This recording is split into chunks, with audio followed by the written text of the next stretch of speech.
Good morning, good afternoon, and good evening, everyone. I hope you had a very good time with the session one. My name is Bin Chin. I'm from Office of Research and Standards at FDA. I will serve as the moderator for session two. We will have 5 presentations. Our first speaker is Dr. Burgess. Dr. Burgess is a distinguished professor, Pfizer Distinguished Chair in Pharmaceutical Technology at University of Connecticut. Please join me to welcome Dr. Burgess. Thank you, Bing, for the introduction. It's my pleasure to be here. And I'm going to change the topic a little bit and get into doing some actual in vitro release testing and in vivo release testing. So the young lady that with me in the picture is Shah Huang, and I'm going to be really talking about research work that Shah has done on these in situ forming implants. And this picture is to show you the in situ forming implants and how they're put into the body. They're injected under the skin, and then they start to solidify, form the solid implant with time. And then eventually they will degrade because they're made from PLGA. And of course, during this whole process, the drug is being released. And we get sustained release of drug from days to several months. And the injection is, this product I'm showing here is Perseris. And it's in 2 syringes, and you mix them back and forward to get the drug into the kind of gel or liquid.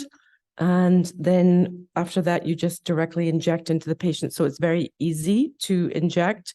You don't have to do any surgery, which you would do with a normal implant. So it improves patient compliance. Now, there are 6 of these products on the market. 3 are from Tolmar. And as I said, they can last up to several months, like 6 months. And so they're all made with the PLGA.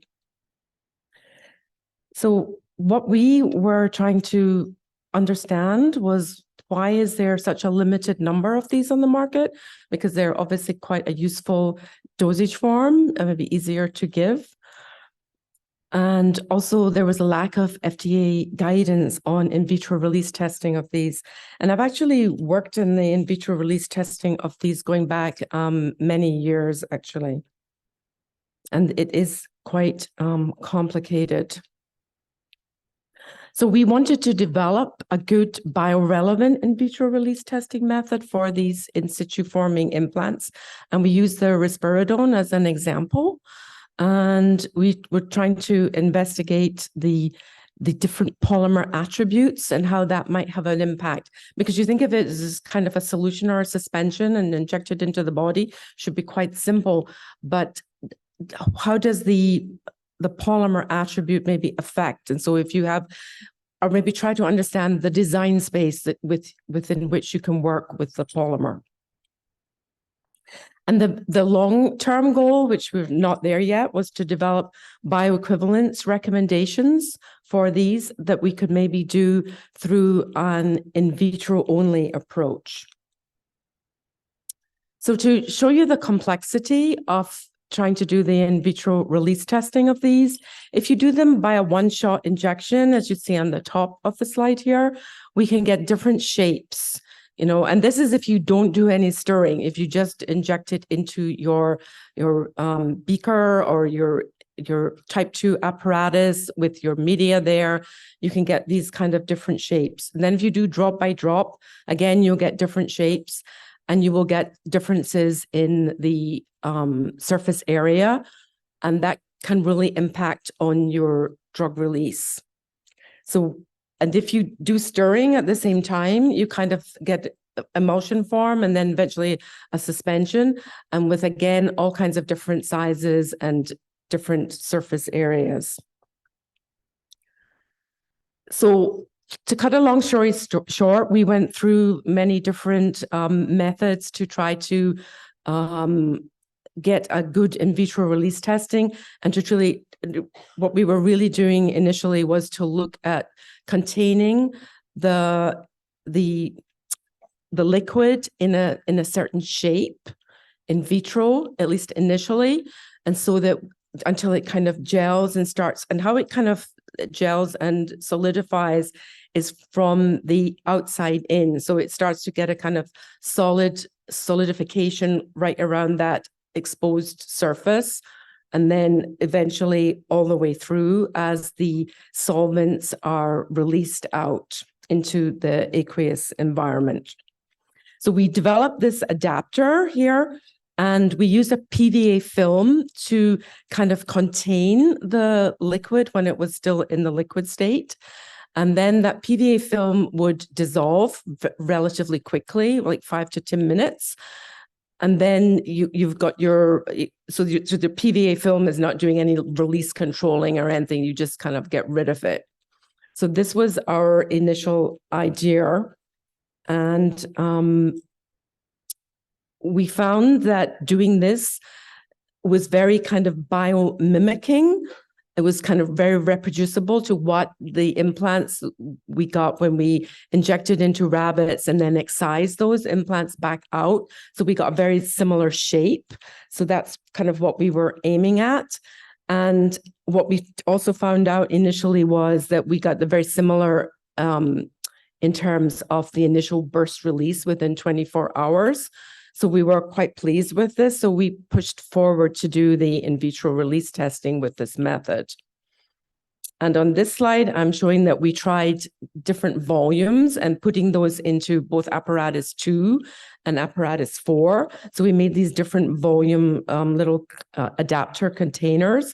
And we found that regardless of the volume, we were getting reproducible data for the in vitro release testing of the Perseris. And here also for some formulations that we made ourselves, calling here like formulation 1. So we did the same thing.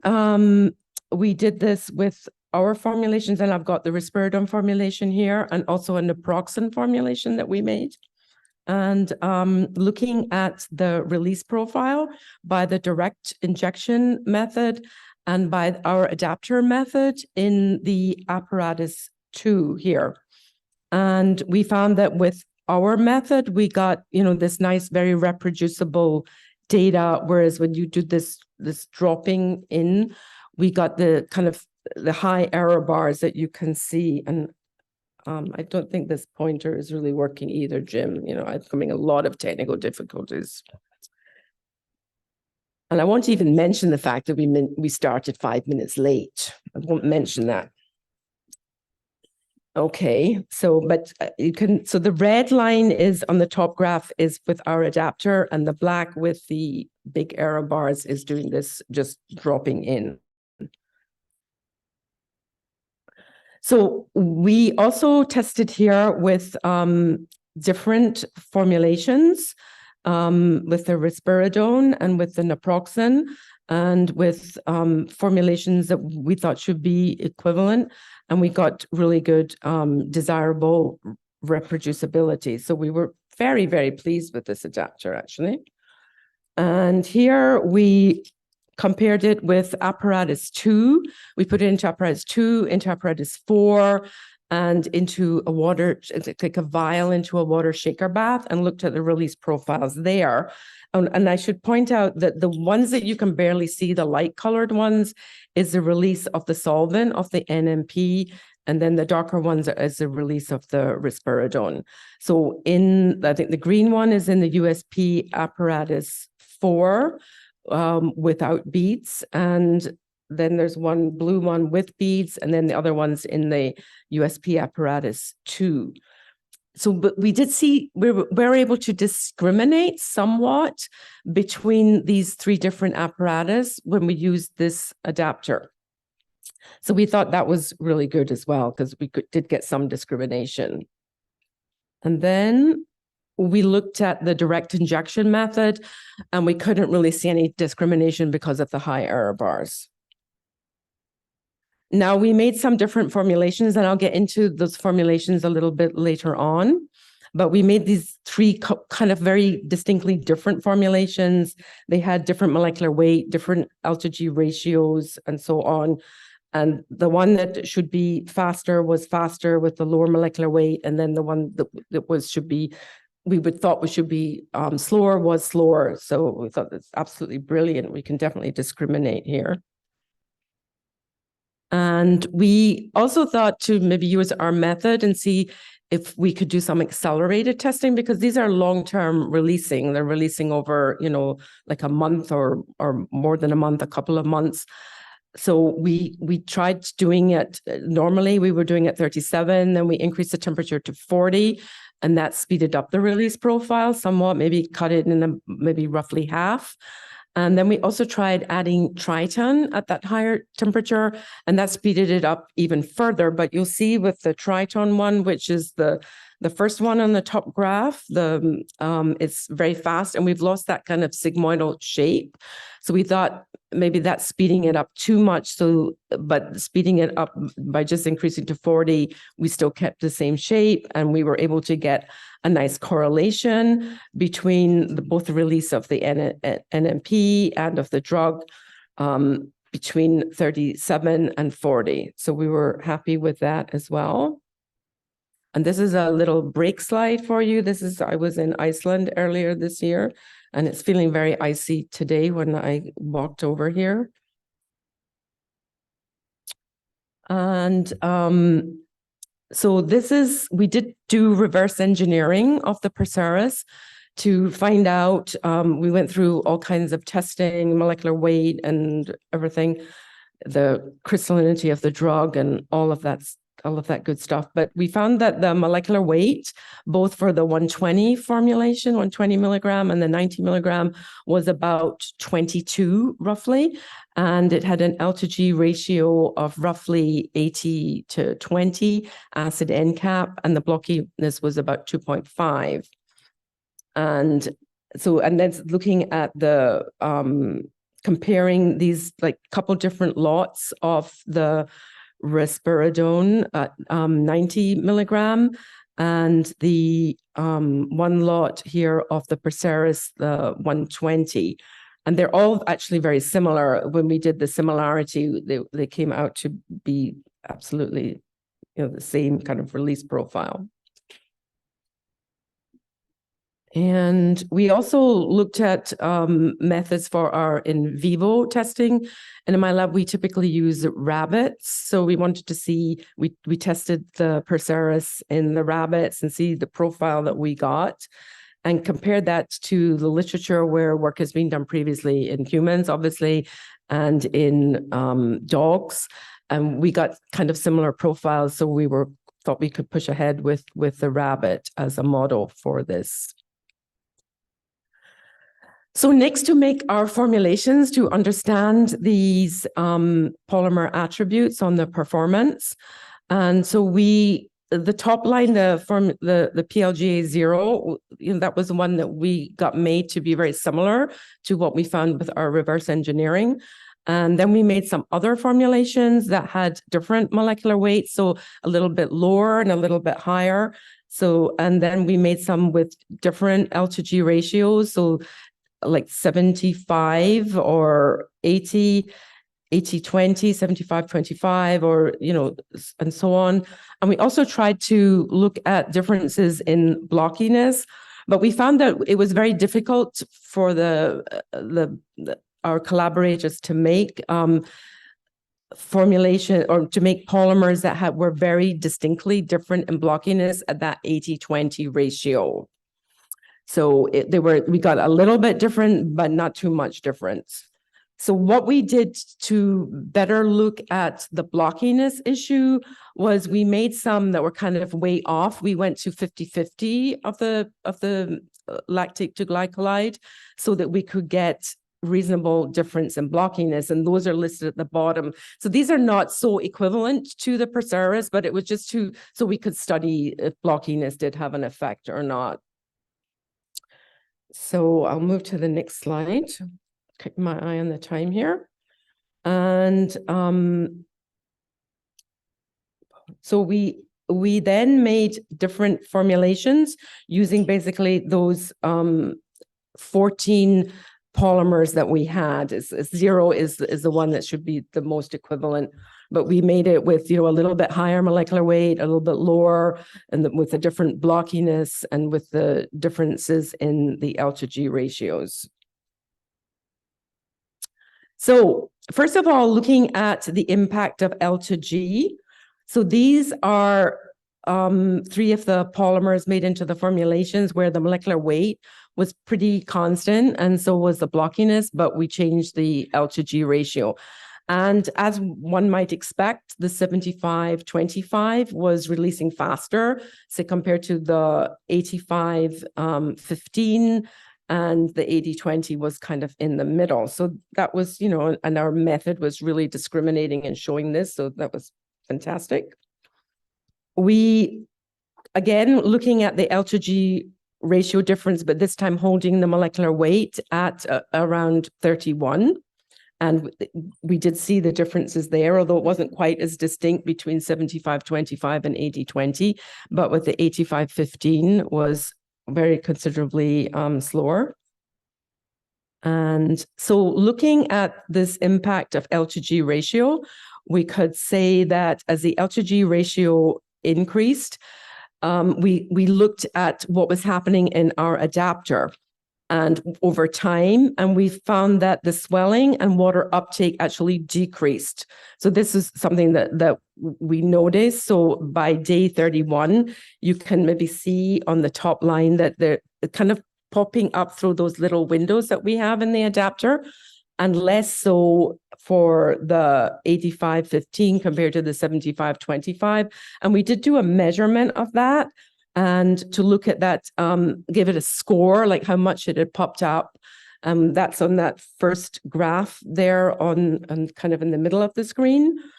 For just looking at here 3 of our formulations as listed. And we also looked at the amount of water uptake comparing day 1 and day 7 between these 3, and we did get some significant difference, at least between the formulation 4 and the formulation 6. So next, looking at the impact of molecular weight at the L to G ratio of 75-25. So this time we're holding that constant, and the blockiness is fairly constant as well. But we're changing the molecular weight, and the lower molecular weight released faster than the medium and the higher one as expected. And now holding the molecular weight, holding the L to G ratio at 85-15, we were able to discriminate with the molecular weight again. And then with holding at 80-20, which is similar to the Proceras, we again varied the molecular weight, and we got the same result. So we found that as we increased molecular weight, kind of increasing hydrophobicity, then the swelling and the water uptake went down again. And now looking at the impact of blockiness. So as I said, it was very difficult at that 80-20 to get differences in the blockiness. At least that's what our collaborator found. But we did get this little difference, and there was no difference in the release profile. So then looking at the 50-50, where we did get this significance in the blockiness, like one was, 2.8 and the other extreme was 4.3. Again, we didn't see any effect of blockiness. We have found effect of blockiness on release when we're looking at PLG and microspheres. And we found very significant effect of blockiness, but we didn't with this formulation. There may be a number of reasons for this. It may be due to the way that it's the polymer is setting in vivo. It may be due to actually lower molecular weight than the formulations we studied for the microsphere. So it could be, a number of different reasons. We looked at the acid N group, and that did impact because the ester is much more hydrophobic. So again, the swelling and the water uptake decrease with the ester. There's another break slide from Iceland. So we did the rabbit model to look at our PK parameters. And okay. So we did deconvolution. This is comparing two of our formulations and Perseris. And we did deconvolution and not too big differences. And we also didn't find too big differences in vitro, because these are the two of the formulations we made that were supposed to be the most similar to Perseris. But you'll see big difference in the release profile in vivo compared to in vitro. Okay.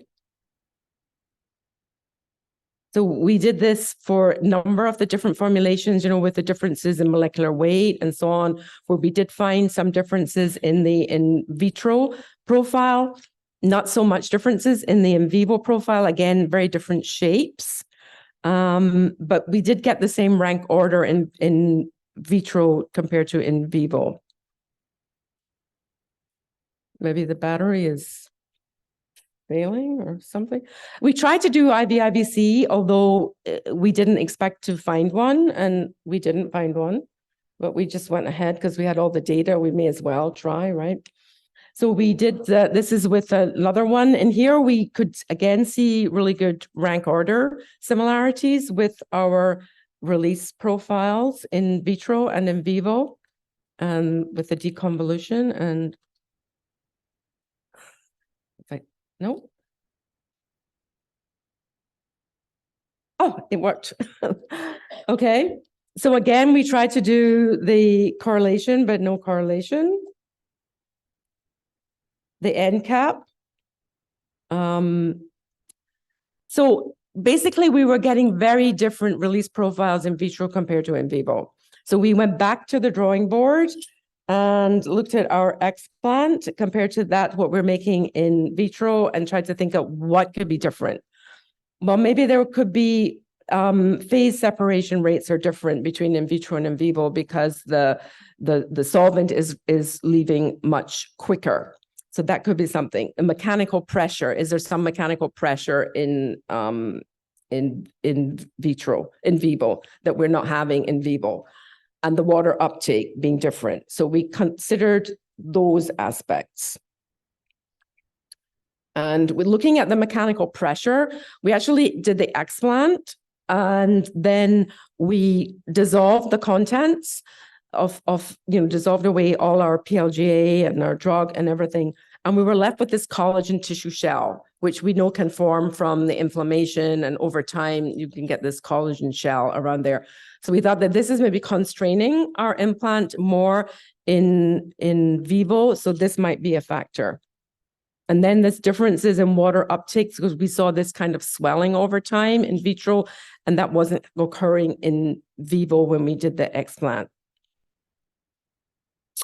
So we've taken all these things into consideration, and we've developed a new adapter. I'm not showing that here, but we are now able to, with at least the first formulation that we've tested, we're able to get a good correlation between in vitro and in vivo.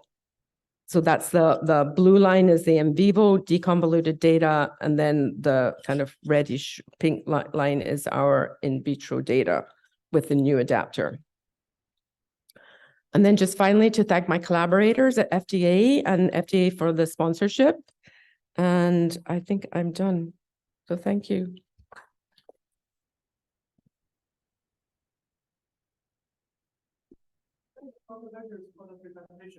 Our next speaker is Dr. Feng Zhang.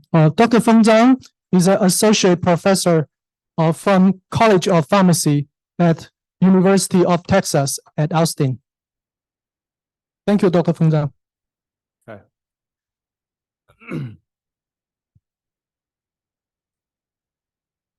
All right, so I'm going to talk about mild extruded dexamethasone implants. It's similar to Ozurdex.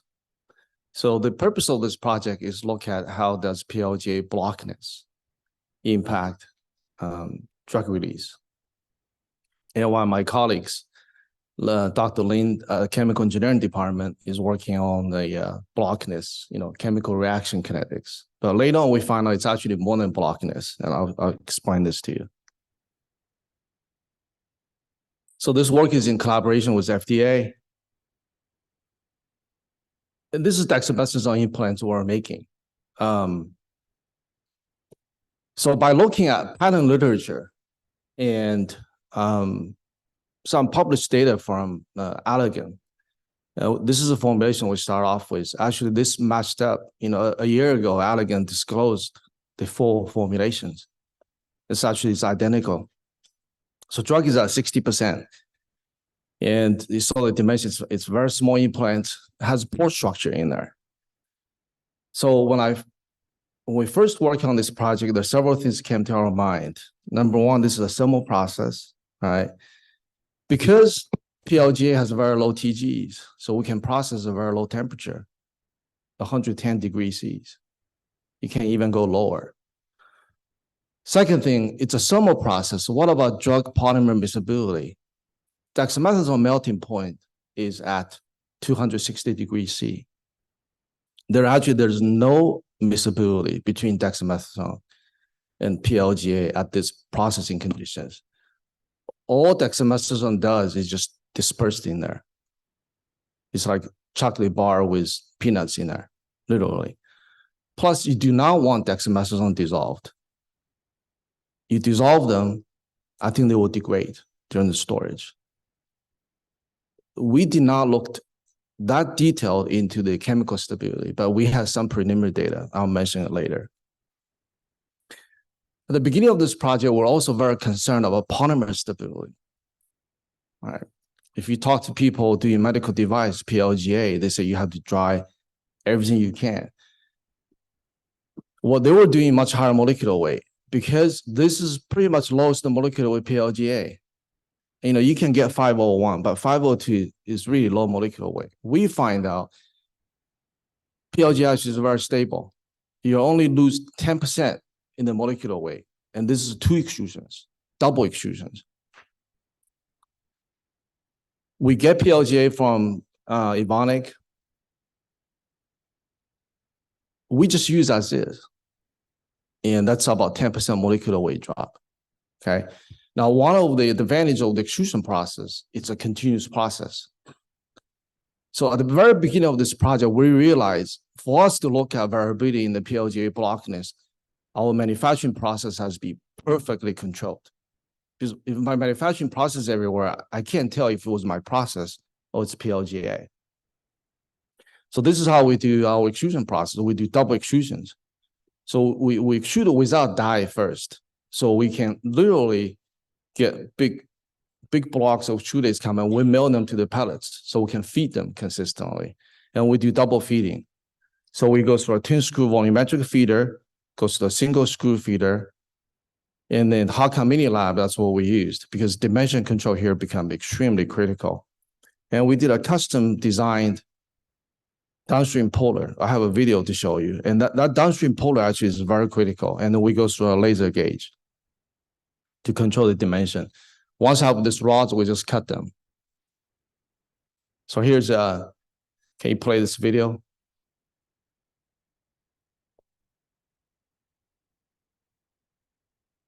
Okay, you will see we have 2 extruders, 2 feeders. The feeder on the top, it's a twin screw feeder, volumetric feeder. We're feeding at 10 grams per minute, 10 grams per hour. Very, very low. And they'll feed into a single screw feeder.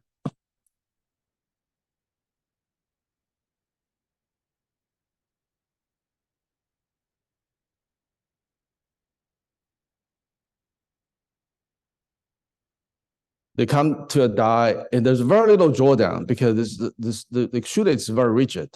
So the die is only 0.5 millimeter. Then it goes through a laser gauge. You got those, and then we just manually cut them. And this process is very extremely robust. So we actually tried different graduate student, we had undergraduate student. It's very consistent. So here's the dimension control. So, we start the run, we let the machine run for an hour to get to steady state. Just waste 10 gram materials. And we start collecting material after the hour. And the diameter is very tight, okay? This diameter can have even 10% variation of diameter can have a huge impact on the dissolution. Now they have a pore structure in here. But for generic company, if they need to match up in the length, in the diameter, also this has to fit very nicely into applicators. You can only have certain range in the porosities, okay? Otherwise, your potency will go out of the range, right? But also, porosity does impact the mechanical strength. So based on our analysis, the target porosity is about 12%. That's the target porosity range. Now let's look at the drug release testing. You know, one thing really interesting with those implants, right? The surface to mass ratio is very, very low. I mean, if I do microsphere, there's no way for me to put 60% drug in there. My drug will come out within a couple of days. Because of those implants, right? Also, the porosity is very low. I mean, only have 10% porosities. So now implants has very unique dissolution properties. Okay. Another thing I want to point out is, unlike microsphere process, a lot of residual. So if I got monomer left, I got free acid left in my polymer, they probably gets flushed out during the manufacturing process, during the purification. Extrusion is different. Whatever goes in, it's going to stay. Right? Residual monomers, they will stay in there. So they can have a big impact. I think that's actually become more critical for the extrusion process. And so if you look at release profile, the one on the left, so we did in the normal saline, right? There's two overlay on top of each other. That's in the normal saline. And they actually matched up. And we were pretty happy with these results. They matched up perfectly with what's published with Ozurdex. Okay.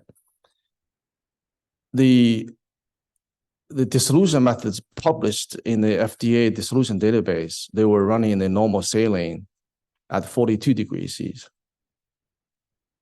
We run them at just room temp 37 degrees C. Okay, end up running this for 3 months, which is the longest dissolution I ever run. But if you look at those dissolution profile, right, there's very little burst effect. There's no burst because, like I was telling you, double extrusions, literally you have peanuts in the chocolate bar. Surface, if you look at surface, you couldn't tell drug is in there. At 60% drug loading, there's very little burst effect. But polymer actually start degrading very fast within first 7 days. So if you look at release profile in the normal setting, within first 7 days, very little drug released, right? But molecular weight start dropping, it's actually really cooking inside. Okay. In the buffer, because you got this buffering effect, so you got your skin layer is not going away. Unlike in the normal saline, you don't have protections. That's why releasing the normal saline is just so much faster. Right. This buffering effect has a lot to do with dimensions of implants as well. You know, we find this out at the very end of the study. We did a big one. We haven't published our data yet. Even 10% variability in the diameter can have a huge impact on the drug release. So looking back, you know, we're very fortunate. We're looking at 2% variability in the diameters. Otherwise, data will be everywhere. So here's this, all right? So if you look at our implants, they matched up. So to look at PLGA variability, we mainly focused on the primary components, which is a 50-50 acid terminated PLGA. And we worked with Akina. You know, Zhang at Akina was extremely knowledgeable and helpful. So we made PLGA of different blockness. We thought, hey, blockness is primary variability. Let's just focus on blockness. So they were adjusting blockness by looking at different reaction temperature and time. Okay, and there's a lot of trial and error. This is what we get as close as we can. Right. So if you look at E1, E2, those are the E1, E2, those are Evonik material. A1, A2, those are Akina PLGA of different blockness. And E1, E2 actually they were a year apart. So E1 is the very first run we did once we had the process under control. We run the E2, A1, A2 end of last year, this time last year. Okay. And some of this data, so then we characterize blockness. We look at A1, A2. A1 blockness similar to Evonik's. A2 is lower blockness. And there was a very good paper by a researcher from University of Pittsburgh, Myers group. They were looking at PLGA stereochemistry and the blockness, how do they impact erosion of PLGA matrix. So here's it, and I have this referenced in the next slides. When they are more blocky, okay, it tends to, drug release will go faster initially, okay, and then go slow down. When they're less blocky, supposed to erode more uniformly over the time. Okay, so if you look at this data here, if I ignore the residual monomer content, I would assume E1, E2, A1 will release the same, right? A2 will go slower. Just look at this data here. That's what we thought. But this residual monomer we did after the fact, because we're trying to understand what was happening. We got some surprises. So then we also look at residual acid numbers. We adopted methods from Dr. Schwendeman's group, Michigan. We measure residual. We realized residual acid also have an impact, and we noticed this particular A1 group has a higher residual acid levels. And actually, if you look at closely, you notice A1 molecular weight is slightly lower, okay, compared to A2 if I look at A1 versus A2. Okay, so here's a summary, right? When we look at molecular weight, there is some variability. We thought, hey, it's kind of normal. Blockness is different. That's our original goal. And we assume, but looking at this data, we think E1, E2, A1 will have same release rate. A2 will go slower. Let's look at what happened. Okay, so we have a way to control porosity. Okay, all this has already been published. Okay, we can dial in any porosity you want. But for these studies, we kept porosity constant. Okay. To control the porosity, we can change the dye temperature a little, so we can dial in exact porosities. In the normal setting, they looked very similar. E1, E2, A1, A2, is really close. And actually variability is very low. Now let's look at the drug release in the buffer, right? So if you look at E1, E2, they were made a year apart. Okay. If you look at E2 implants, actually, if you look at E1 implants, is more variable. E2 is tighter. And by looking at E1, E2, that's how it triggered us to went back to another study, which I'm not presenting here, but I'm telling you, because every time when we do the distal, we measure the dimension of exact same implants. We know is E1 is more variable. There's still plus or minus 5% range. Later on, we did a study. We find out the dimension, even 10%, 5-6% difference can have a huge impact on the distal in the buffer. But now let's compare A1, A2. So if we did not do E1, E2, A1, A2, it's very easy to draw the conclusions, right? A1 is less blocky, so A1 is slower.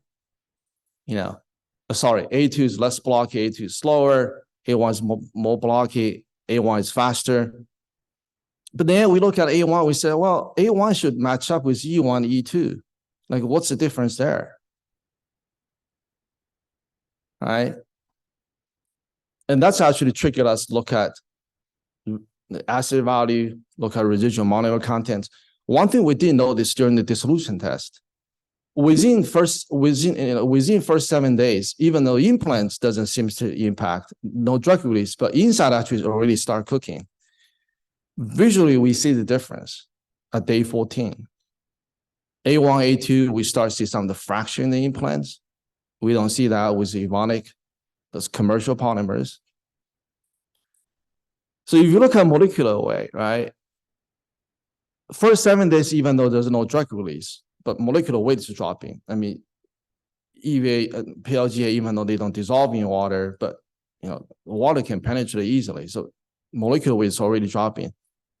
And they just reached a steady state because the skin gets porous. A lot of small molecule oligomers start diffuse out, right? That's why the molecular weight stays. And so that's in the 7 days, day 14, we saw some of the fracture. That's why if you look at the molecular weight data in the phosphate buffer, pH 7.4, you will notice A1, which has a faster release, gets highest molecular weight jump because they were breaking. They're more porous. Small molecule oligomer all came out, right? And sorry. But so then one of the questions, what does this in vitro disol in the phosphate buffer means? So it's interesting, one of the, if you talk to, we talked to Dell Medical, we have a ophthalmic doctor, and he said, with Ozdex, sometimes when you inject them, if you're not careful, they tend to break because they came out of injector really fast. So Allergan actually did a study before, look at 3 implants, fractured implants into 3 pieces versus a whole implants. Well, they were doing that, they saw in the normal saline, in the rabbit model. And, they were saying that the methods are predictive in the normal saline. There's no real difference between the actually the in vivo release. But also, I think one thing is very interesting. Dexamethasone has a very unique PK/PD effect, right? Ozdex is good for 3 months, but then most Ozdex will be gone in 1.5 months. But the physiological effect is still there. So what we're doing right now is we're actually looking at different implants with different release profile in the phosphate buffer, looking at in a rabbit model. So here's some of the conclusions. Evonik material that perform very consistently, 2 random lots, 1 year apart. Now, because those are commercial materials, we start off thought blockness is only variable, but I think there's more than blockness. The residual acid number play a role, okay? I also believe some residual monomer probably play a role as well in this case. It's not clear whether normal saline or phosphate buffer is more physiologically relevant for the in vitro release testing. We're actually doing a rabbit eye study right now. So all this data, we started this project fall 2020, right after COVID. Well, in the middle of the COVID, but we were allowed to go back to the lab. It was fun to do this project. It was great working with FDA analysts. And all this has been published. Most recent paper just accepted paper number 4, and all the information. So the first is reverse engineering, and we'll look at drug release mechanisms. The third one is all about manufacturing, how you control porosity, how you control everything. And the fourth one is the data I just presented. Thanks.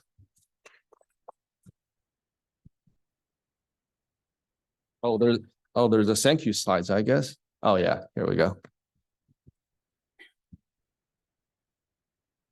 Thank you, Dr. Zhang, for the presentation. Our next speaker is Dr. Stephen Schwendeman. Dr. Schwendeman is a Paudel Professor and Chair of Pharmaceutical Sciences. He's also a Professor of Biomedical Engineering from University of Michigan Biointerfaces Institute. Thank you, Dr. Schwendeman.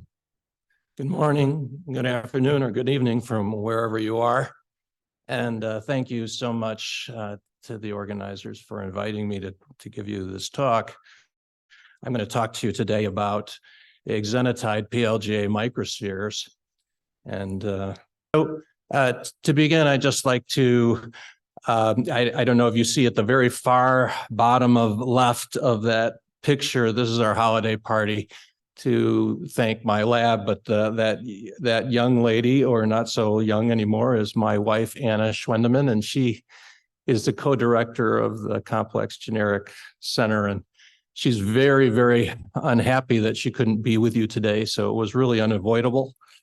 And anyway, I would like to acknowledge our long collaboration with FDA, in particular, Huang for the awesome work that she does with us and for others. And as you can see, a lot of really amazing work today. And I just spoke with an individual who was telling me that we're having new generics approved in the last couple of days in PLGA. So it's really an exciting time. And you think about 10 years ago when all of this started and how much more we have learned based on this funding mechanism. So it's really a really exciting time for all of us.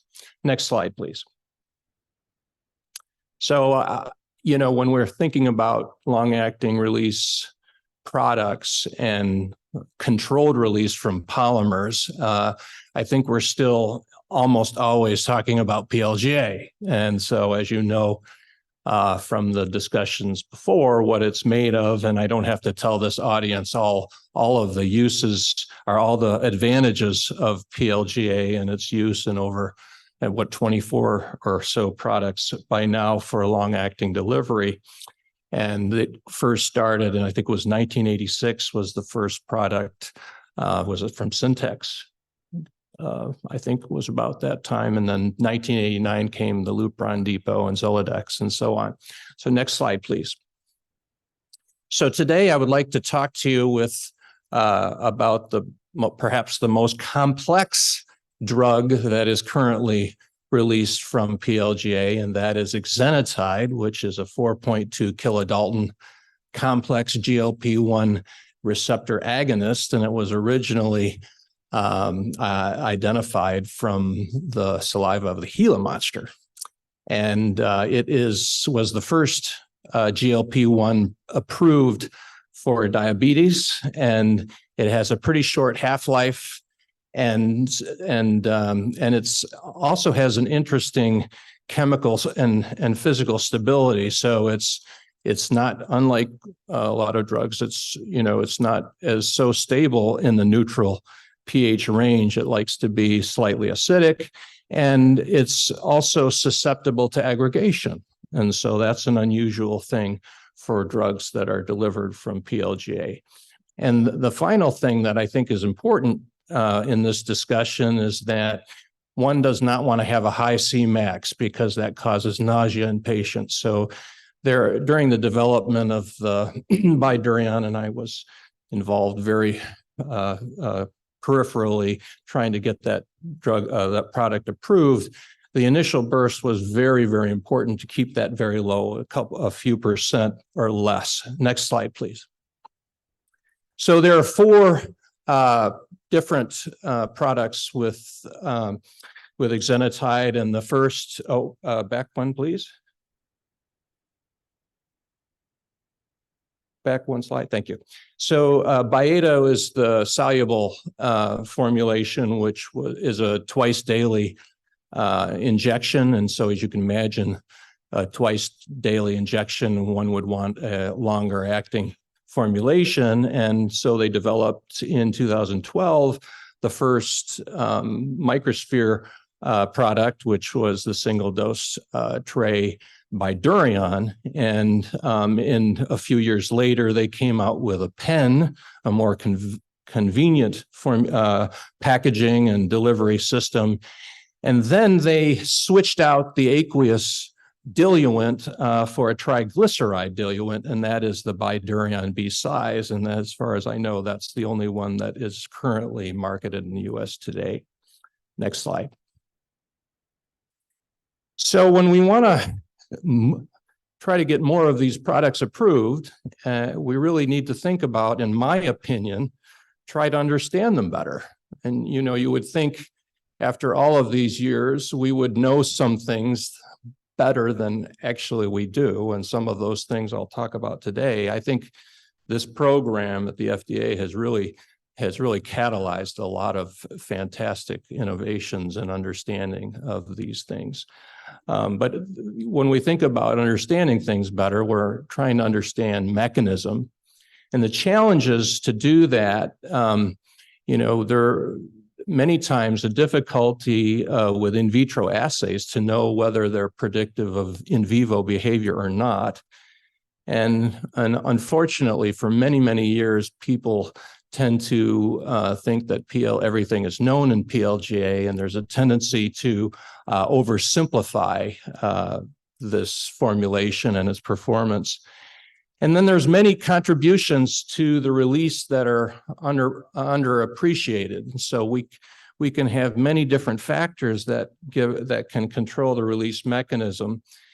And there's a lack of experimental work to delineate these different factors. And so mechanistic analysis requires an analysis of the dosage form during the release period. So one really has to look at the dosage form as a function of time to understand how that mechanism is happening, or try to understand what the release mechanism is. And the initial release period is typically distinct from the rest of the period and really requires examination separately. We had a recent publication in Journal of Controlled Release that really did a deep dive at leuprolide initial burst, and I hope you could take a look at that to give you an idea. And finally, the peptide instability can affect release kinetics and potentially affect safety and efficacy. Next slide. So to begin, we really needed to figure out more about Bydureon, and so we need to understand what's in it. And Bydureon is an interesting product in the sense that it contains another excipient, sucrose, which is at significant levels. So we have 5% the drug and 2% sucrose. And then you have a fair amount of residual solvent owing to how it's prepared by coacervation. And of course, the initial burst is very low. And so depending on how you evaluate the release, you will see that it is a very slow release at the beginning. And then you get this more gradual release as time goes on. So next slide, please. So one of the objectives of our program with the FDA was to really adjust the parameters of our microencapsulation to prepare Q1, Q2 formulations based on Bydureon, and to use the conventional methods of encapsulation to do that, and then to assess the performance similarity. And to do that, we now need to not just measure loading of the drug, but also loading of the sucrose, because this is an important excipient in the formulation, and then to try to achieve a very low initial burst with a similar long-term release profile. Next slide, please. So the graduate student who performed most of this work is a really talented and wonderful scientist, and this is Aishvira Chandrasekhar. And she, in this part of the project, was making formulations by the conventional water and oil and water solvent evaporation method, which I'm sure most of you are familiar with.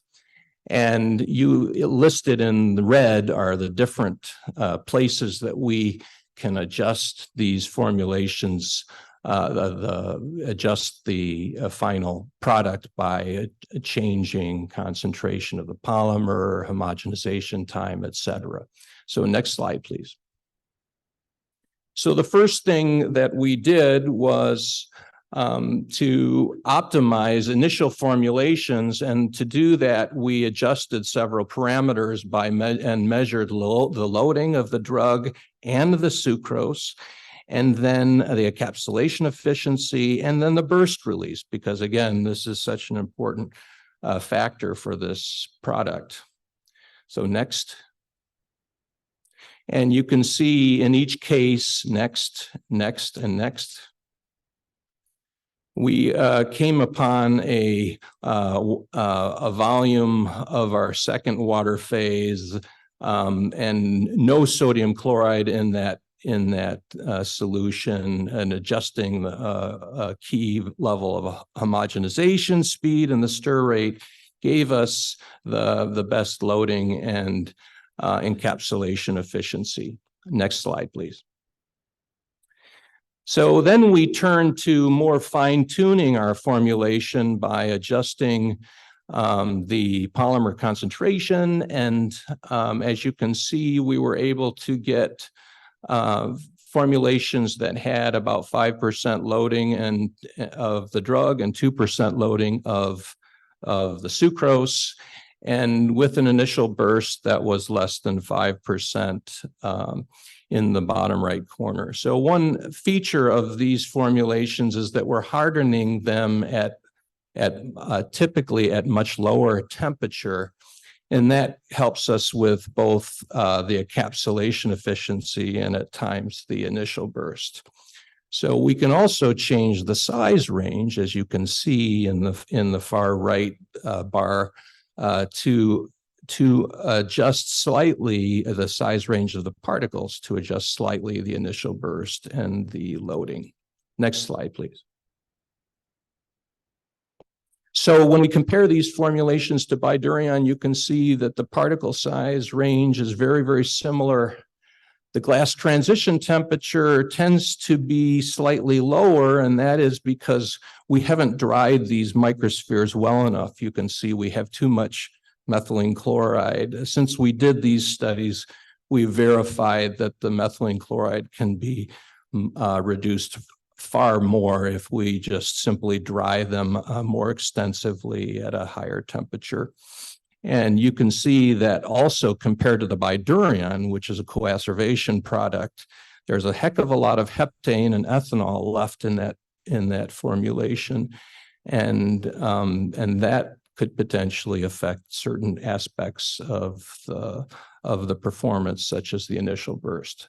Next slide, please. So when we evaluate the release kinetics, here is by the amount of exenatide that's retained, and this assay is a sample and separate assay. I'm going to talk a little bit more about that assay in a moment, but you can see that these formulations behave very similarly to Bydureon, but the Bydureon releases about a week. There's about a shift of about a week in the dashed line, and that has to do with the molecular weight. I'll show you in a moment. The other thing, you can see that the initial burst, of course, is less when we have a higher polymer concentration, which is completely expected. Next slide, please. So here you see the molecular weight decline as a function of time during the release, and the Bydureon starts at a slightly higher molecular weight. As you know, it's not always super easy to get exactly the molecular weight that you want. And so I think if we had a slightly higher molecular weight, we would have seen a much better correspondence to the molecular weight decline and the mass loss, which you see in the bottom part of that of this slide. Next slide, please. So the next thing that we would like to do, and I think that I hope that people can start to think about doing this more often, is to try to correlate the performance of the formulation between the release and the mass loss. And for us, this tells us something about the release mechanism. And so you can see the line, y=x line. If we go right along that line, we would expect that this is an erosion-controlled release product. Now, under these conditions in the sample and separate, you can see that both Bydureon and our formulations do not fall exactly on that line. Initially, the Bydureon is close, but then it starts to go well above the line reproducibly with all of our formulations.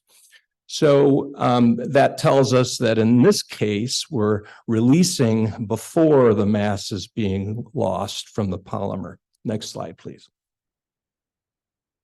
So the other aspect of this formulation is stability. And what we see with Bydureon is that the drug is not stable in the formulation. We do release a lot of parent drug, but we also release modified versions. We see the parent peptide you see in the peak, but we also see a lot of drug, mostly that is acylated with a single glycolic acid.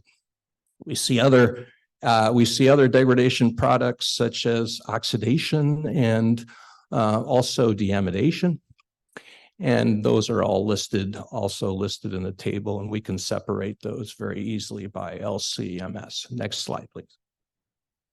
So here we can see that we see a slightly higher acylation and lower oxidation when we increase the polymer concentration of these formulations. Although these are all fairly similar, I would say the creeping up of the oxidation and in the upper panel is a little bit of a concern. Next slide. Now, what about the release conditions? And so more recently, we've started to use much larger volumes when we do release assays. And unfortunately, we're not a company. We can't have a gazillion USP apparatuses that are going for months while these things are releasing. And just the space would be amazing. We would need a little farm or something to do that. We would need a lot of money. So we've come up with this system where we put in porous nylon bags. They're about a micron in size. And we put the particles in those bags. And we use a larger volume, about 30 mils for 10 milligrams of.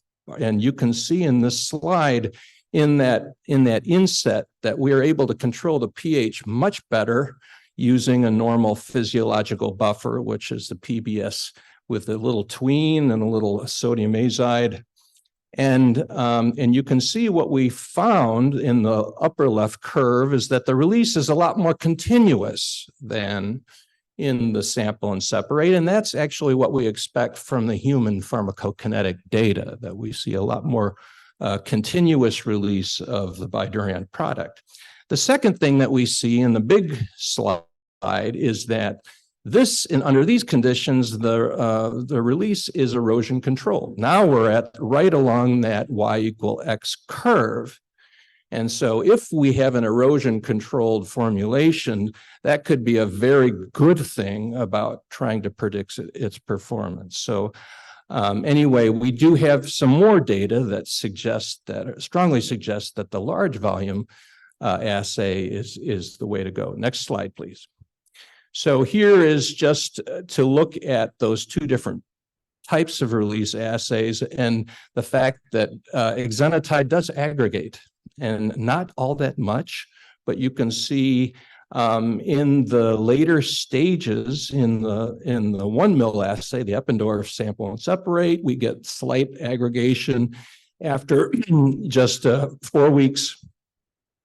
But that takes a little longer when we use our filter bags. And the level of aggregation from the right curves you can see is not all that huge, but it is still significant, and that raises obvious concerns of immunogenicity. Next slide, please.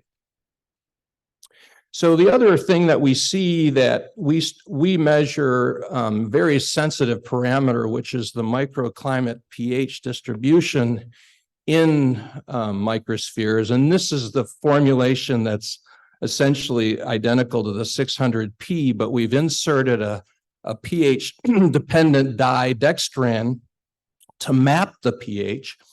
And we've also inserted these microspheres in our cage model. Upper right, you can see we have a little cage model that we've published on where we can recover from rats, the flanks of rats, these microspheres and do measurements on them. And you can see in the, the two upper left, the left and the middle panel, the microclimate pH is remarkably similar in vivo to what we see in our filter bags.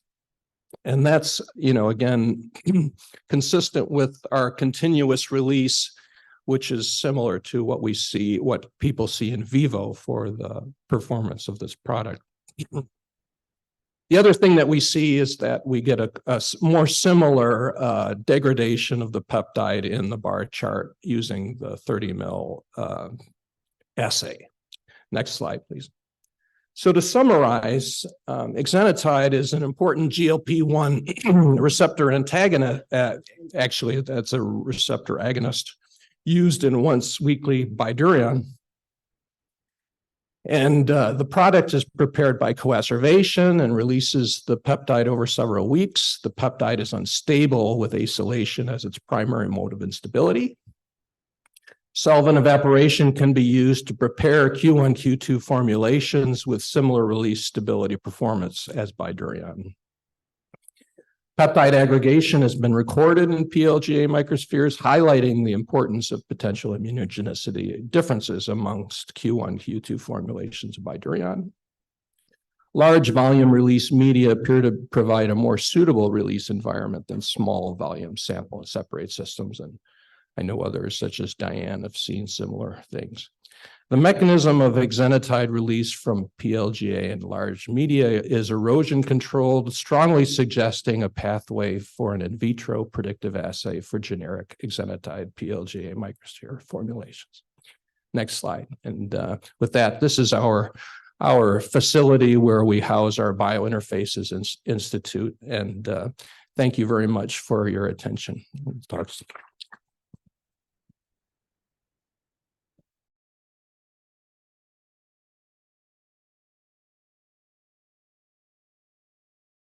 Our session 2. Our next speaker is Mr. Harshil Shah. Mr. Shah is a senior manager from Krese Pharmaceutics. Please join me to welcome him.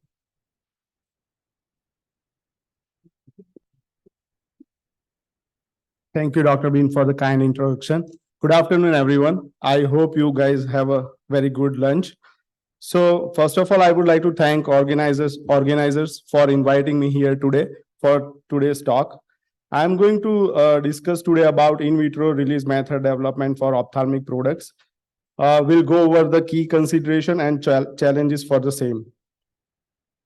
So here is my standard disclaimer that this presentation reflects my own view and should not be considered to represent COSAT's views or policy. And the views expressed in this presentation do not reflect the official policies of the regulatory agencies as well. So outline of my today's discussion is, first I would go with introduction of ophthalmic drug products, role of IVRT, key components of IVRT method. We'll go over a few examples, IVRT of ophthalmic gel formulation, IVRT of ophthalmic suspension, and we'll conclude with challenges and conclusion. So let's start with the anatomy of eye. So the eye is a complex organ with unique anatomy and physiology. Structure of the eye is divided mainly into two parts, anterior segment and posterior segment. Anterior segment of the eye occupies approximately 1/3 portion of the eye, and the remaining portion is occupied by posterior segment. Anterior segment consists of tissues such as cornea, conjunctiva, aqueous humor, iris, ciliary body, and lenses, whereas posterior segment consists of sclera, choroid, retinal pigment epithelial, neural retina, optical, and vitreous humor. So the development of ophthalmic drug product is a specialized process which aim at delivering therapeutic agents to the eyes for the treatment of various ocular conditions. So what is ophthalmic drug product? Ophthalmic formulations are mainly designed to address the unique challenges posed by the ocular environment while ensuring optimal drug delivery and efficacy. These formulations are intended to applied on the anterior surface and delivered intraocularly or in combination with ocular devices. Ophthalmic drug products plays a vital role in the treatment of various eye conditions like glaucoma, dry eye syndrome, infections, inflammation, and retinal disorders. Some of these drug products come in various formulations, including topical solution and suspension for the direct application to the eye surface, ointments and gels for providing prolonged drug contact time, intraocular injections for target drug delivery to the specific eye compartment, implants and inserts offering sustained release of the drugs over time, and contact lenses incorporating drug delivery mechanism for extended release.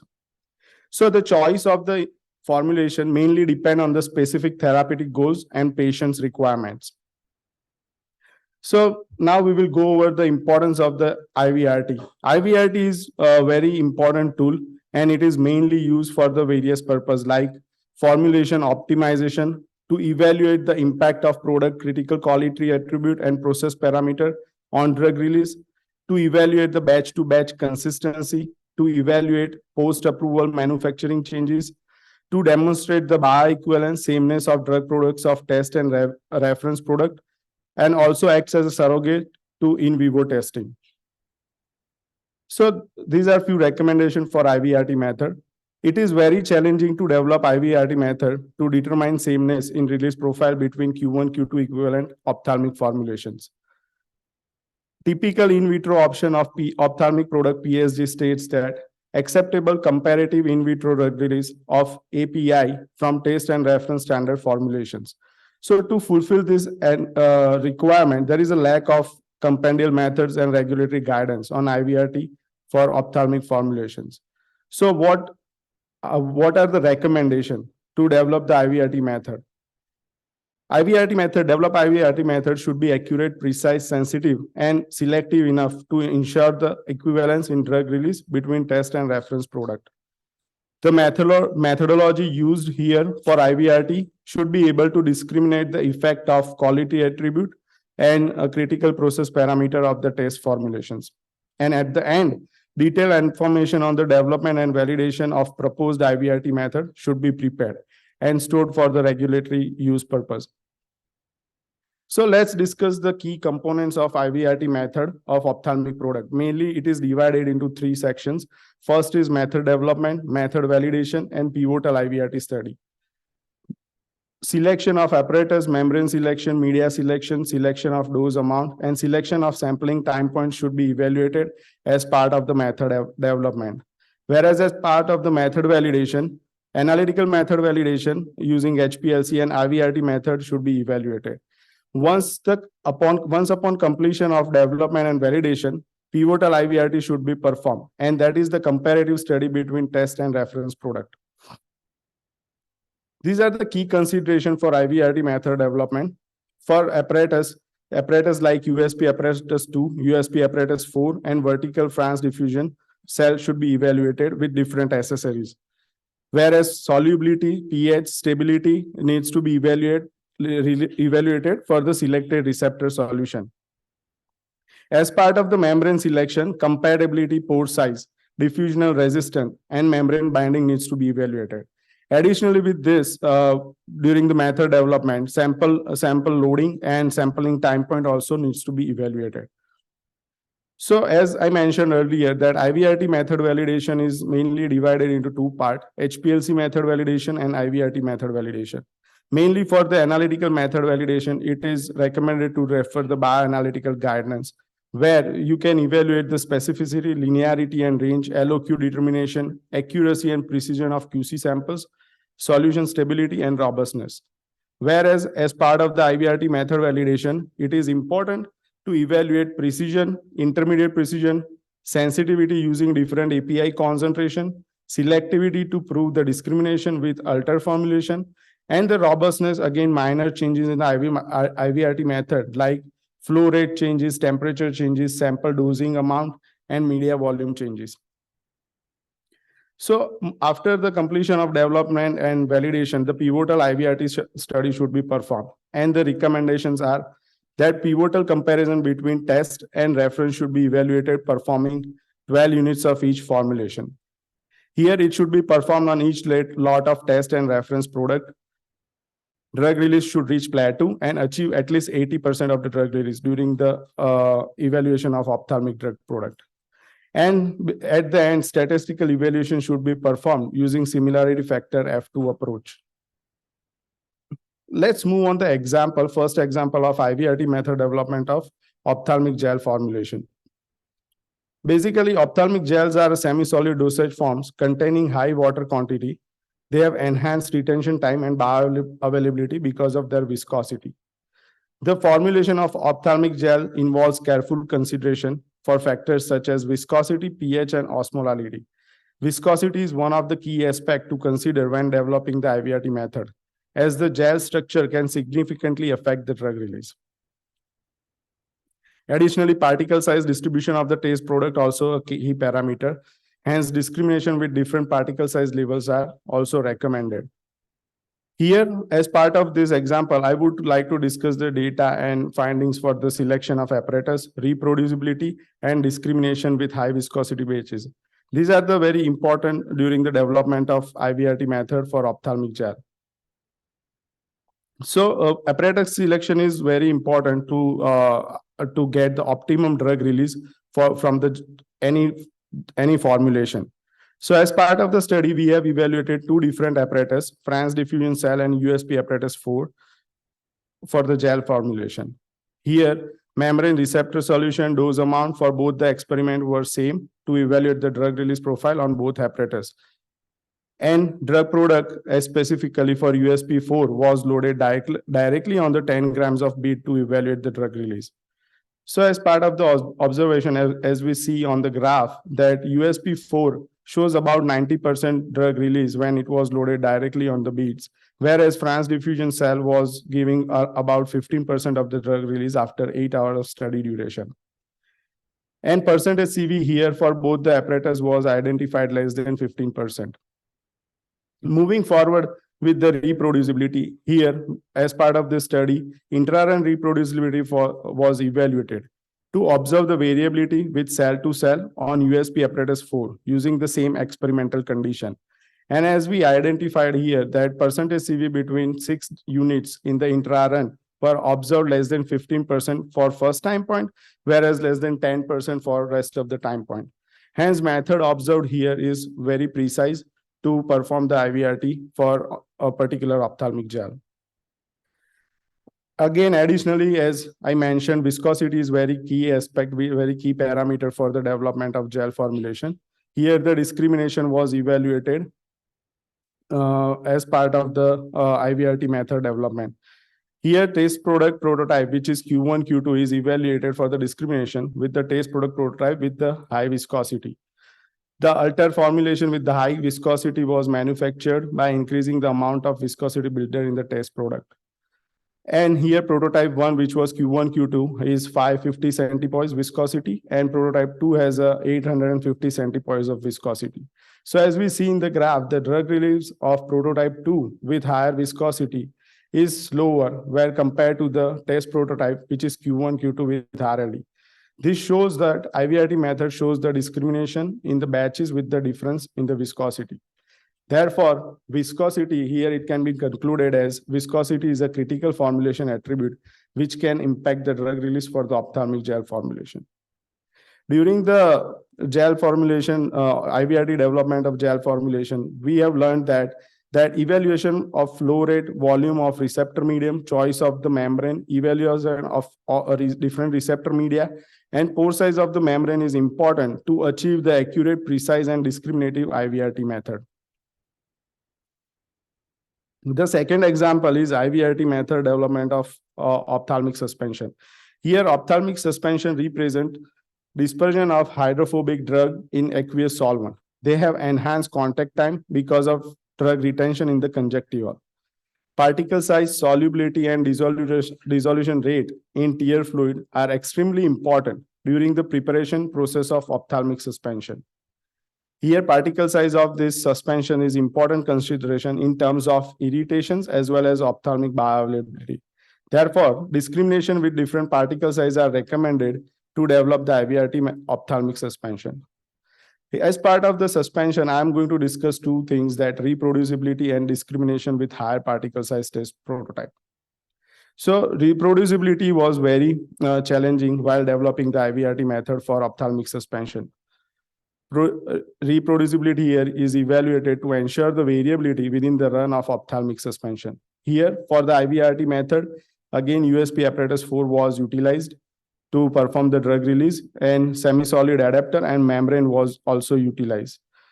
Here, observations are that during the run, percentage CV between 6 units were observed below less than 15%. Hence, the method was considered as a precise, and further IVRT work was done. Impact of particle size on drug release for suspension was evaluated. As part of the study, there are two different micronized and unmicronized form of API was procured. And two different test prototype is manufactured using same process and formula to evaluate the impact of PSD on drug release. So here, prototype 1 has a D90 of 9 micron, which has micronized material, and prototype 2 has a D90 of 40 micron. And further, the discrimination was evaluated. So here, as we see in the graph, the drug release of prototype 2 with higher particle size shows lower release compared to the prototype 1 with lower particle size.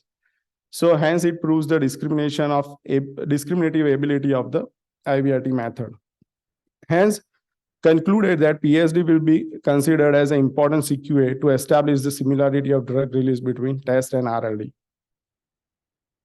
Let's go over some challenges. In vitro is a crucial aspect of pharmaceutical development, particularly in assessing the release of drugs from ophthalmic dosage form. Some of the common challenges faced during the development of IVRT methods are complex formulation characteristics, because ophthalmic formulation contains polymer gels and liposome carriers, which may influence the drug release. Challenges in mimicking the ocular tissue. Ensuring that IVRT method accurately reflects the drug release in the presence of this tissue is very crucial. Precise apparatus selection to get the optimum drug release and to get the relevant and reliable results without causing high variability can be challenging as well. Sink condition and media selections are very important for accurate drug release assessment. Dose loading is very crucial to avoid the variability in release profile. Time duration is also a critical parameter, as longer time duration sometimes causes stability issues. And discrimination, as I discussed in the presentation, is very important. Achieving the discrimination capability is challenging as well. With this, I would like to conclude my presentation saying in vitro release testing is a fundamental tool to ensure the consistent performance and quality of generic product. The IVRT for ophthalmic product needs to be evaluated for reproducibility, discriminatory capability, and its correlation with its rheological parameter. Release testing of ophthalmic product is an effective approach to monitor post-approval changes, scale-up, and lot-to-lot changes in pharmaceutical industry. In generic drug product development, formulation that possesses Q1, Q2 sameness may present different Q3 characteristics and in vitro and in vivo performance due to different manufacturing process. Therefore, a discriminating release testing method is very important to identify these changes. And at last, physicochemical property like rheology, particle size, and selection of excipient sources and grades are very crucial for the successful development of ophthalmic product. With this, I would like to acknowledge my colleagues at COSAT Pharma, Dara, Khushbu, Harni, and Ravi for supporting me to prepare this presentation. And at last, CRCG for giving me this opportunity today. Thank you. Thank you, everyone, for your attention.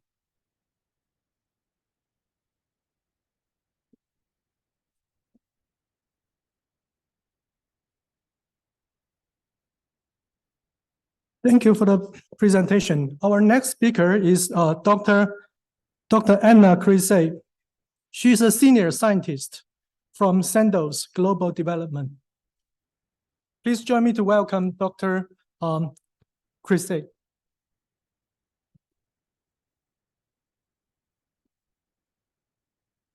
So hello from my side. It is my pleasure that I can present the work of our team, as well as our views and understanding of regulatory requirements for complex generic. My presentation will focus on the process of developing of sensitive and reproducible IVRT method for ophthalmic gel based on polycarbophil. So a short generic perspective on IVRT. We use this kind of test to evaluate the performance of the drug product. If I borrow this descriptive definition presented in a box, IVRT has the ability to reflect the microstructural characteristic of dosage form. In generic industry, we used IVRT methods to support formulation and process development. So we want that our method is reproducible and discriminatory. Our goal is, of course, to achieve a comparable drug release of our test product with regards to the R&D. And then this method then can help us to understand the product. We use this further on, we can use this method also for the in vitro bioequivalence testing, and with, of course, with the suitable validation. And further on, we can use it for quality control, stability testing, and in case of any support for post-approval changes. This quality control aspect was also confirmed with this quite new draft guidance for quality consideration for topical ophthalmic drugs. And the in vitro release methods or dissolution methods are important quality aspects for filing our product. So if we see the regulatory requirements for IVRT methods, we see that there are no general requirements presented for ophthalmic products. And we could lean on some other guidances, some basic approaches and rationale presented on, let's say, in vitro release tests for topical drug products. In the method development report, we can present why the specific method was chosen, and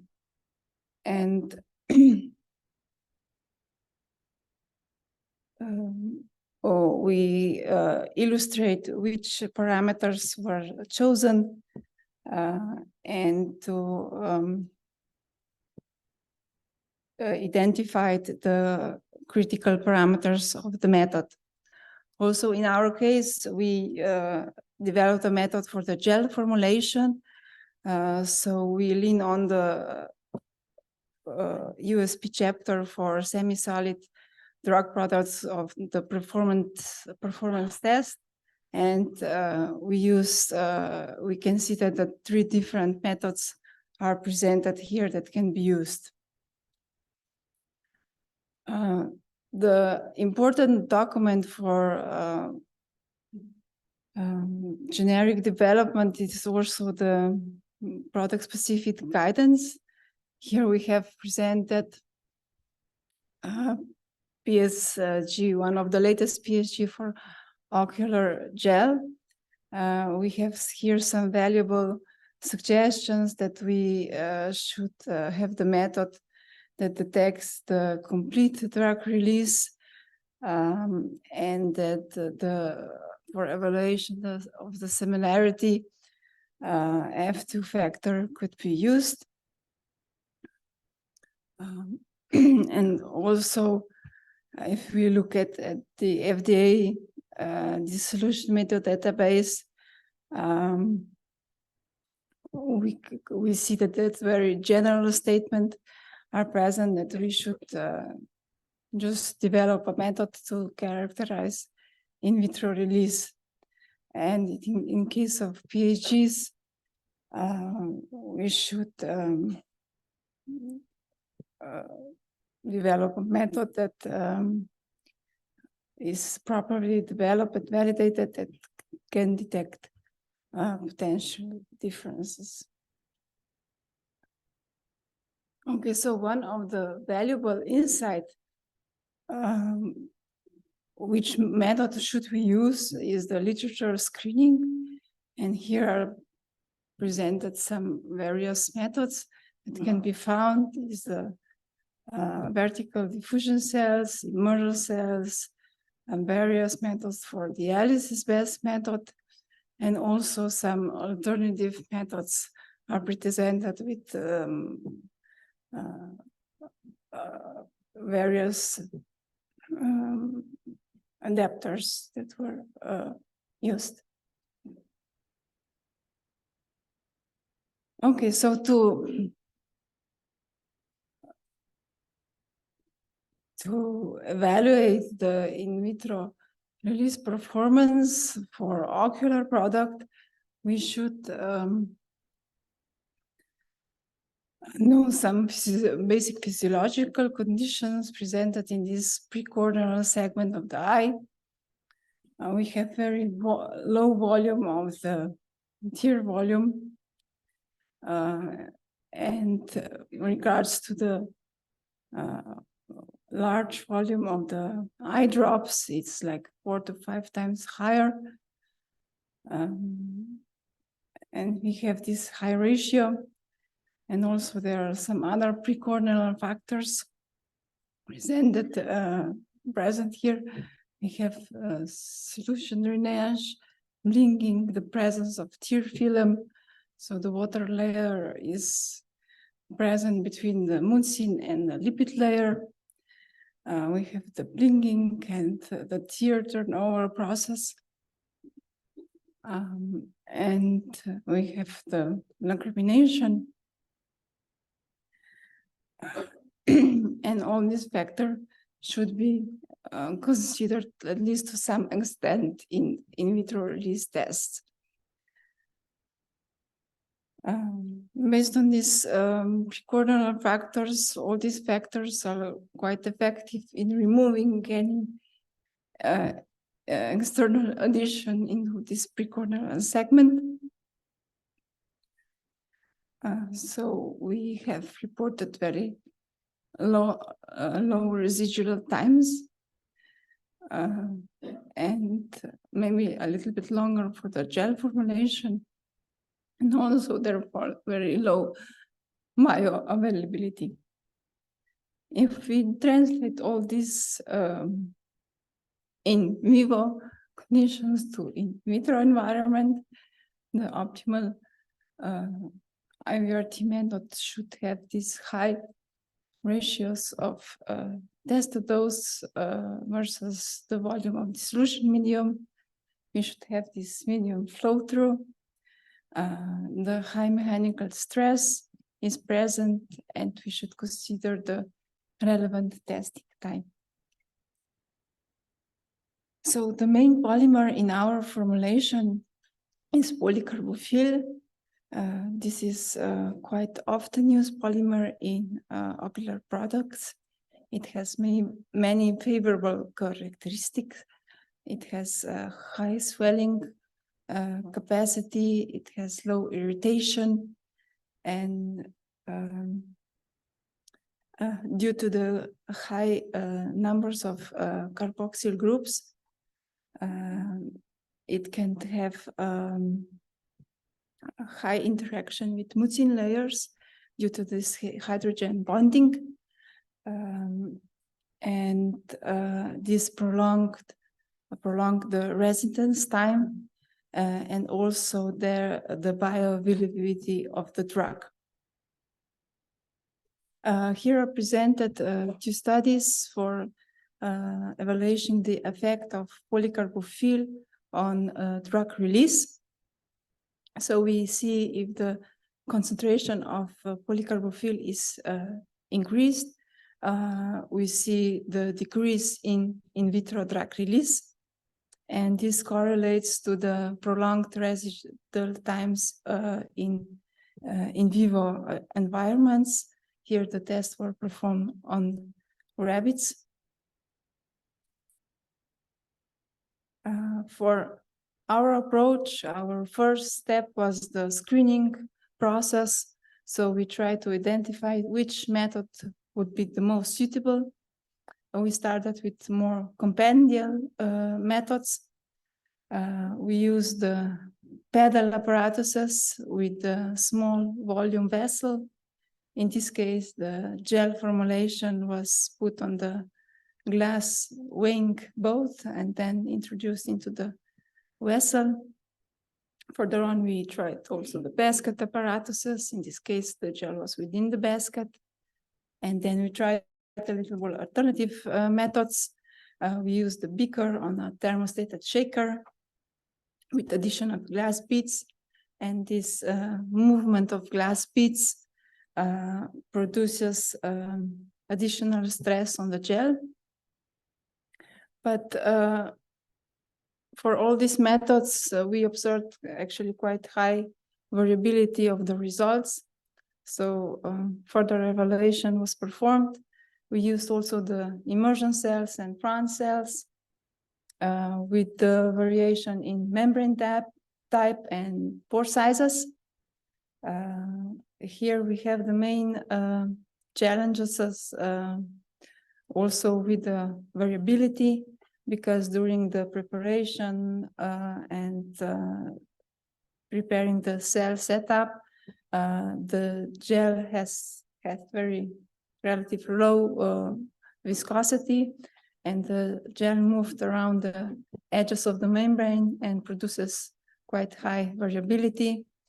In this case, we observed quite prolonged release profiles due to this membrane acting as an additional barrier for drug release. Further on, we also evaluated the USP4 apparatuses flow through cell, and this method has some favorable characteristics that we can correlate to the in vivo parameters. We have this flow-through operating mode, so we can correlate this to this tear turnover process and lacrimation. The media flow, the laminar flow of the media through the cells produces, to some extent, mechanical stress on the gel present in the cell.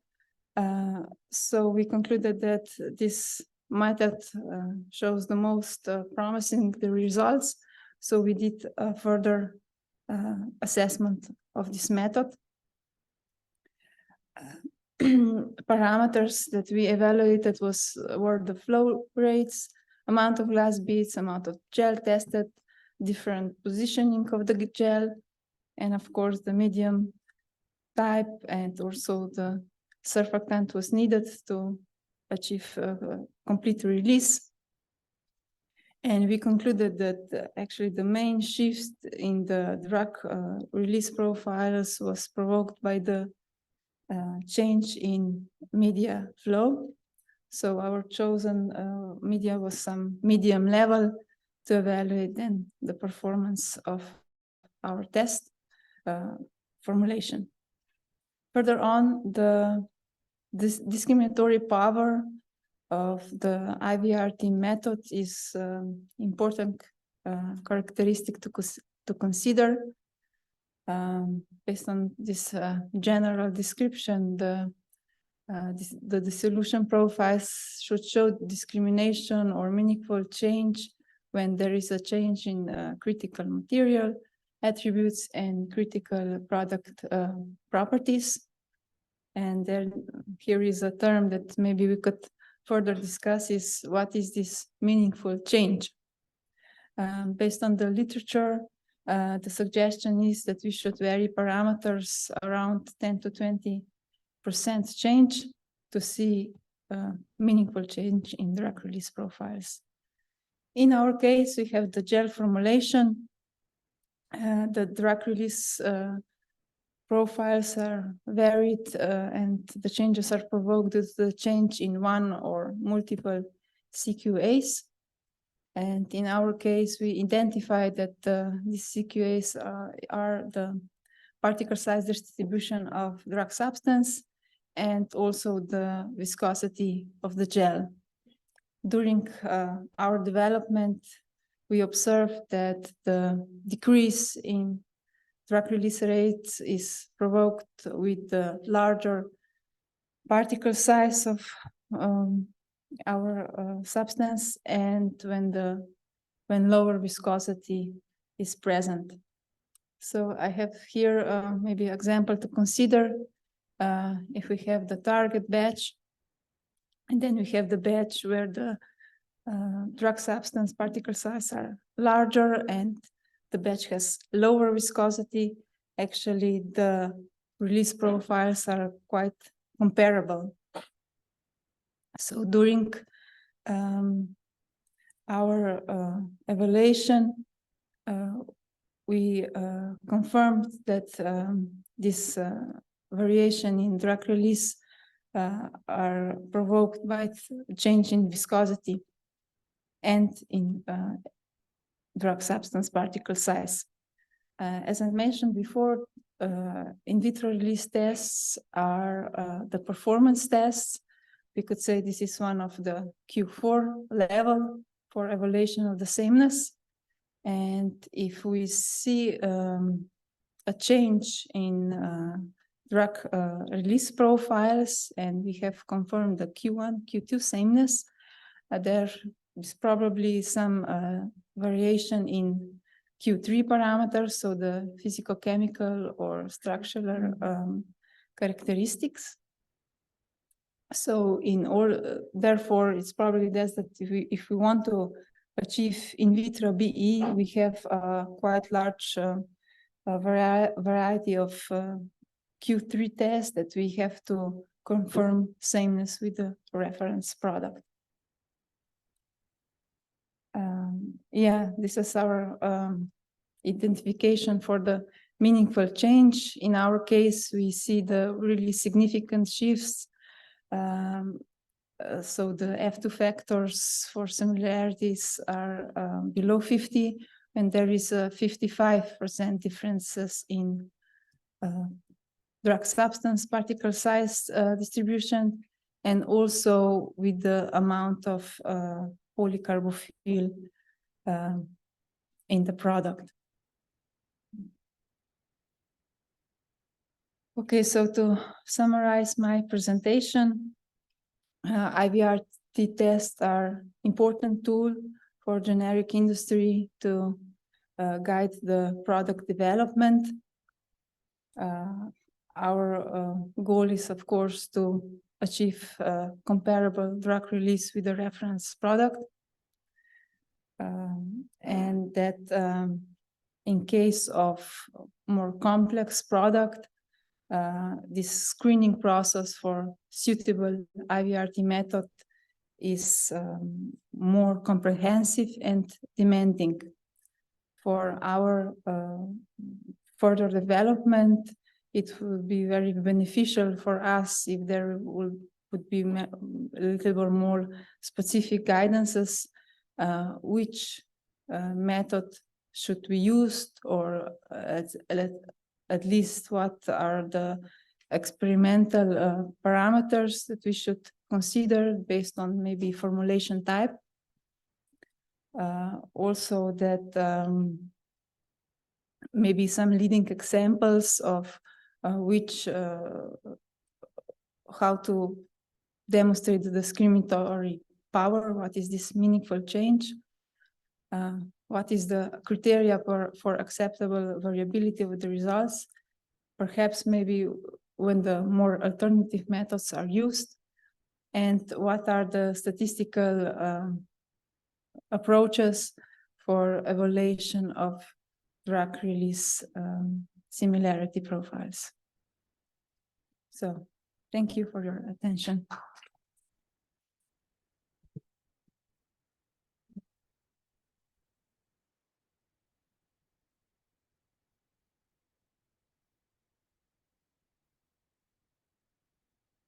That concludes all the presentations for session 2. Now I would like to invite our speakers and panelists to join me in the podium.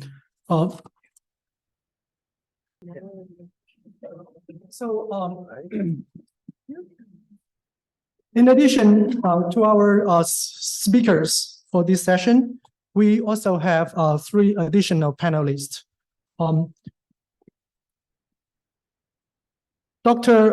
Greg Huang. Dr. Huang is a senior chemist from OLDP OPQ of FDA. And the second panelist we have is Dr. Amrit Paudel. Dr. Paudel is an associate professor from Krese University of Technology. He's also a deputy director of Research Center Pharmaceutical Engineering.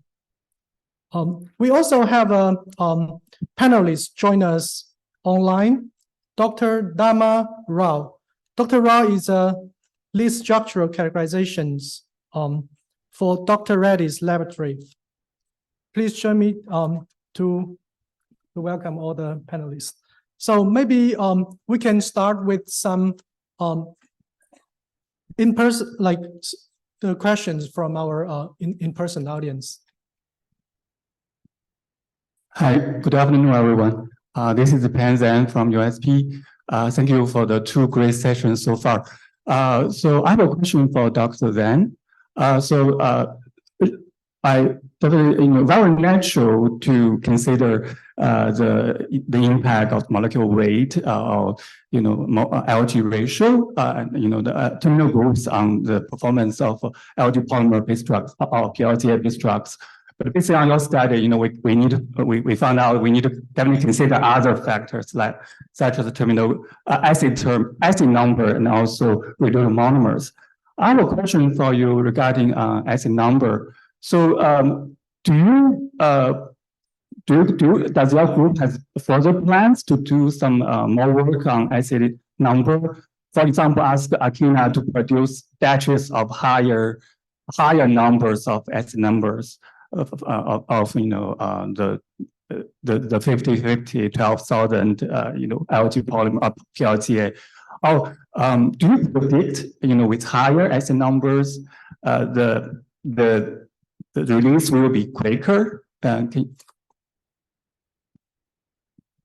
So let's think about where acid number comes from. So those polymer acid N group itself has acid, right? It will contribute to the acid number. So even though we look at average molecular weight, but sometimes we don't know, if you can have overall weight, similar weight average molecular weight, but then if you have a bigger section which has lower molecular weight, that can increase the acid number. But also, I think one of the main factors here is probably residual monomer.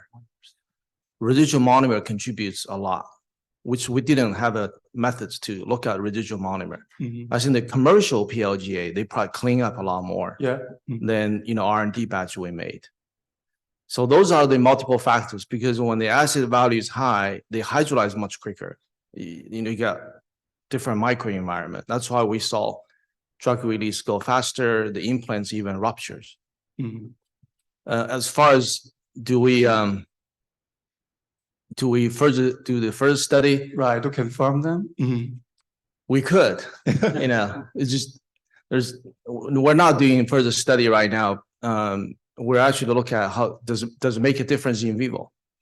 Okay. Also, dexamethasone has a very intriguing PK/PD relationships. As a matter of fact, based on my discussion with Dell medical school doctor, they were telling me implants, you put it in pretty much within a day, you start to see suppression of inflammations. But if you look at drug release wise, there's very little drug release, right? So I think dexamethasone is extremely potent. Plus, even when the implant is gone, there was a study by Allergan looking at PK/PD, even though dexamethasone concentration drops, but they still have therapeutic effect. So it's more than just distal. Yeah. Okay. Thank you. Thank you so much for your presentation. I do have a question regarding the reverse engineering of PLG microparticle.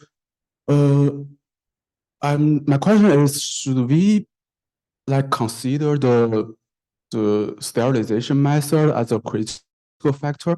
Because I just saw you put your own sample and the commercial product together for comparison. I'm just wondering if the microbiological level will affect the release profile, because in some cases the release that is relatively long term. So I'm just wondering if should we consider microbiological level?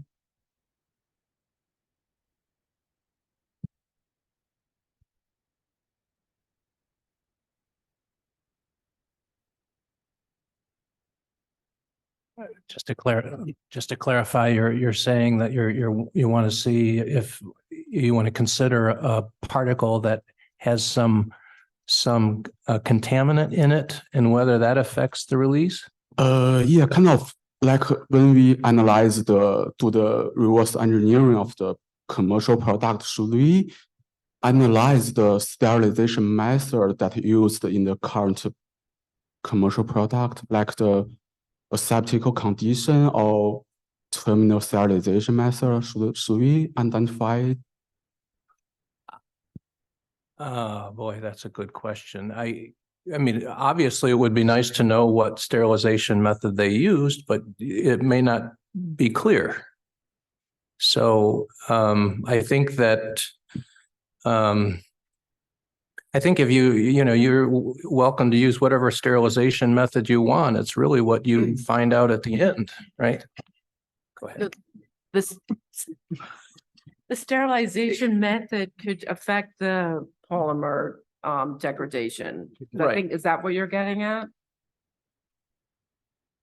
Yes, because I just saw you put your own microparticle that's developed in your lab and the commercial one together for comparison the in vitro release profile. So I'm just wondering if the microbiological level is similar.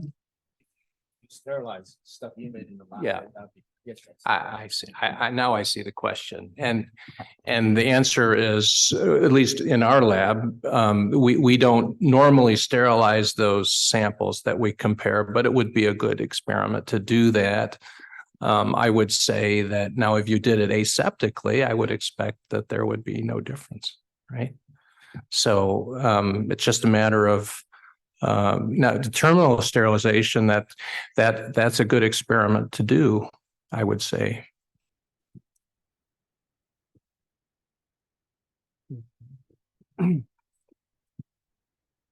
Yeah, so I can go on that as well, because sterilizing method, right, the cycle or time, if you go to radiation methods with this PLJ systems, I mean, something you cannot one-on-one control is you form some form of free radicals, either they are, like in the bulk of the polymer chain or at the end.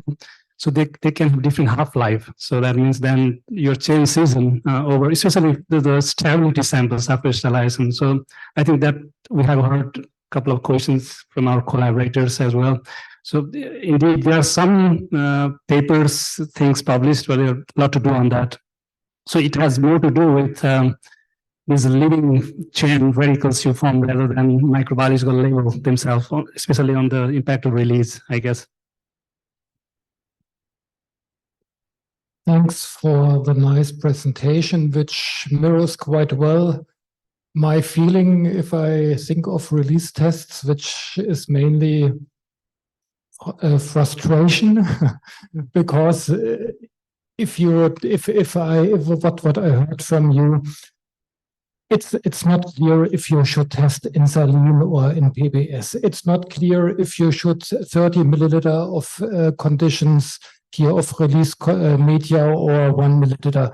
So everything has influence and everything matters. But as a small company like we are, we need to start somewhere. And I come from an area where things are quite easy. It was testing in blood. Blood is very, very clear. The composition is quite clear. You use SPF and so on. What is your recommendation how a model should look like? Should it, and it was mentioned, for example, zinc conditions. It's clear to test in zinc conditions. The eye clearly has no zinc conditions. So what are your guidelines or your recommendations where to start if you don't want to test everything?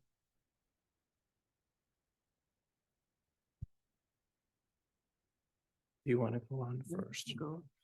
You could. That's a pretty open-ended question, and so, yeah. What I always think of these things is that the formulations that we measure, I think, can be grouped into different categories. And that is, we have certain peptides that have certain levels of peptide, certain loading levels in the polymer. The polymers seem to be similar, except for this silly glucose star polymer. And, or you have the weak bases that are encapsulated often at very high loading and can catalyze degradation of the polymer. And so you have a lot of different categories. And so I think, what we strive for is to try to find a release test that first satisfies those sink conditions, and hopefully the pH can keep the same, like in the last case I showed you, and that we have some similarity with what we expect the absorption curve to look like. I mean, that's where you start, I think. If there's no similarity with those things, if you're after an in vivo predictive assay, then you're starting in the wrong place. But I think, and Diane's group has done a lot of work with these assays and changed a few things to see whether those changes are reflected both in the assay and in the in vivo absorption, and those are useful things too, I think. So, but in the end, what you are looking for is something to discriminate between the different formulations you have and how well those predict in vivo outcomes. Say something. Yeah, it's often actually better to start with in vivo if you have some idea of what's going on in vivo, and then develop your method so that you fit that. Because even like in the example that I showed, we could get really good discrimination between all these formulations in our method, but the method was not reflective of what was going on in vivo because we didn't really understand it well enough. And it was only after doing the animal studies that we got much better idea of how to design our testing method. And it's going to be different for all different situations. And I think this in situ forming implant is probably one of the hardest ones because it's forming itself in the body, right? We're not making it in the lab and then putting it in, it's forming there. So we have to really understand how it forms there. And then we can, try to develop something to mimic that. But there were so many other issues with with that method. But as soon as you can get animal data, and if it's like a generic company, well, you also have there's some published human data you can find, right? So there's a lot of, you've got a lot of resources to find something that you can help you to develop your method.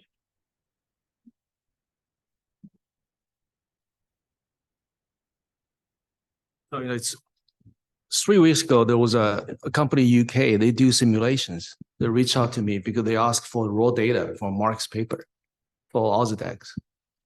And they actually, they showed me some of the simulation they did. So it's physiology-based PK modeling. And they were using that, trying to do all the predictions.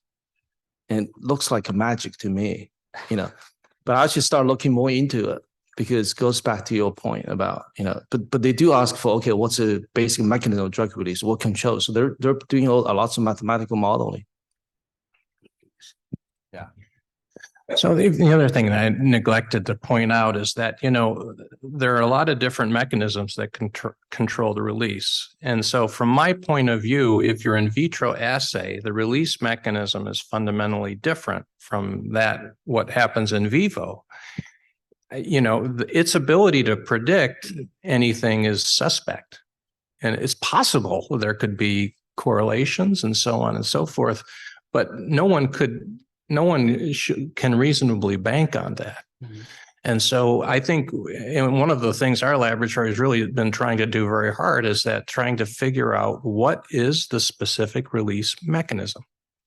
And so is it erosion controlled, or is it a desorption type of mechanism because the peptide is binding to the polymer? Or is there a little relationship with some acidification that's causing solubilization of the drug?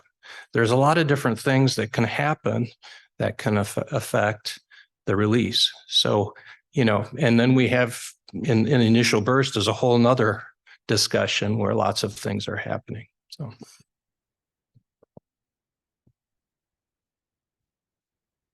Maybe I can add here a little bit forward-looking statement for this type of in vitro methods for this type of dosage form, right? I mean, you have to test for days to understand what's happening. And one way potentially that might need investment upfront, but that pays off is, you know, like Steve was showing this different mechanism where you are having drug release. Especially also like there are like zillions of variations of methods that are existing with a very minor variation that's giving difference in the physicochemical processes, right? So one way is probably going back and even before PBPK trying to find or apply more models to qualify in vitro, not really necessarily looking to in vivo, but if some formulator use in vitro methods like running CFD methods or other hydrodynamic simulations or equivalents, probably that is cheaper than, you know, waiting and praying your methods for 3 months to say, hope that it fails or not. I mean, it looks like anecdotal, but I think that's also one potential way to go in future.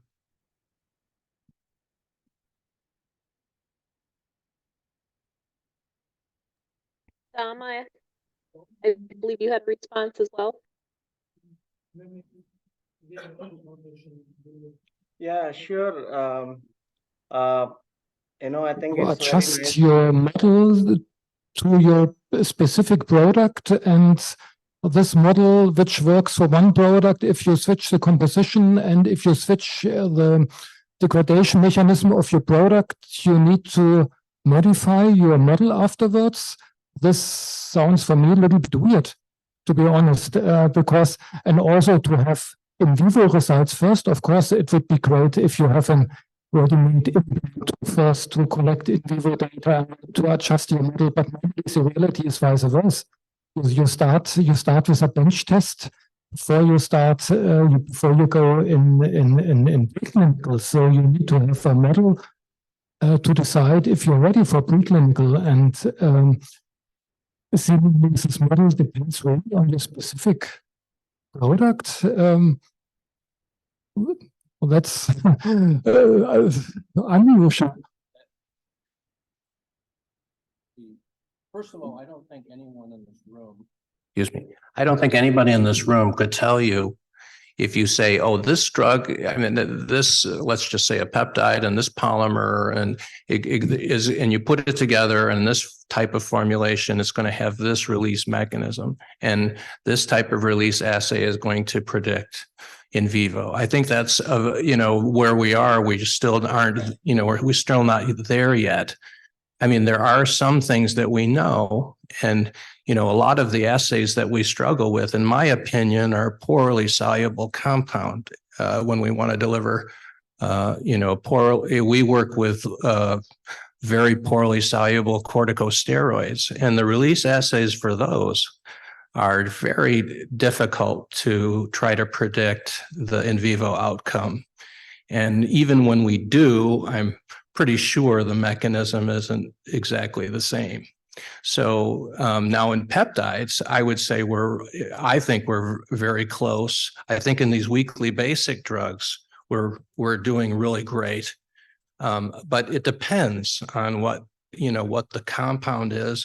And then if you're talking about an in situ forming gel where you have some kinetics of the extraction of this solvent in the body, and two people may be extruding at different rates and all of these different types of things that might potentially affect that, you know, then I think that we still have somewhere to go. I see Dr. Rao just raised a hand. Do you have any additional comments? Any insight? Dr. Rao, please unmute yourself. Yeah. So just want to add it here to the previous question, not the current question, where the IV-IVC correlation, particularly for the long-acting dosage forms, which are based on PLGA based. So based on my experience, you know, so if we ensure the few polymer characteristics, like particularly the molecular weight and the acid number, and of course the Lg ratio of the polymer, if we use these right polymer characteristics and then make the formulation by understanding its the similar formulation process, which basically the inner reference product uses, and understand the drug crystallinity and then the drug distribution within the microspheres. So mostly whatever the dissolution medias which we use, generally the profiles doesn't change. And of course, as Steve and Diane Burgess, they have published a lot of papers on this. It is two important aspects to look at it. One is, so no way we can get the real-time correlation of IV-IVC. Of course, it is important to understand the discrimination between the product with few changes with respect to the process. And also the initial, the burst, which can be, it have two different methods, and an accelerated method basically to discriminate if something terrifically goes wrong, whether the method is able to differentiate. So, and if really wanted to understand a long-term release method, which can, a mild conditions can be used, where the polymer degradation can be slow. That is where the drug release can happen slowly, and which can get a longer release time, like maybe depending on the formulation and the PLGA ratio. It can be like a 1 month, 2 month. But even then, there is no correlation of IV-IVC. So that's my experience, just to add it.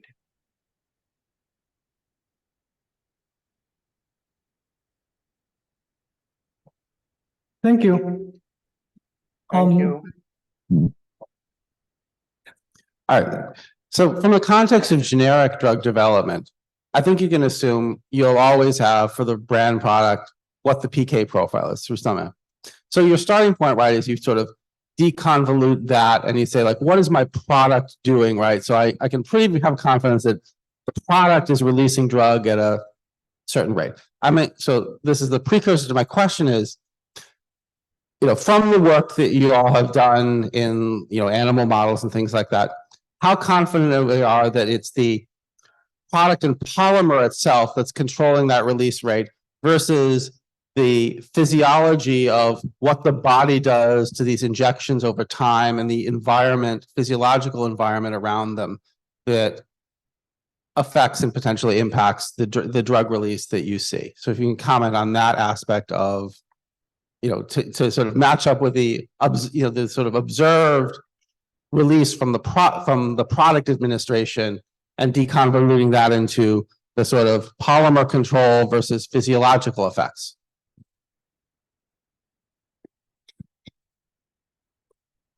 I'll say there's a mix, but in like some of the products that we studied, my lab has studied the most, like the microspheres, I think there seems to be less contribution from in vivo effects.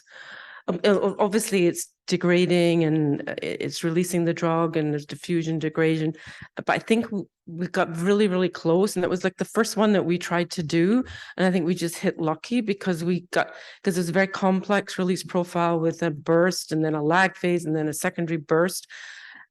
And to get that right, our in vitro method just really, really mimicked spot on, exactly 1-to-1 with in vivo.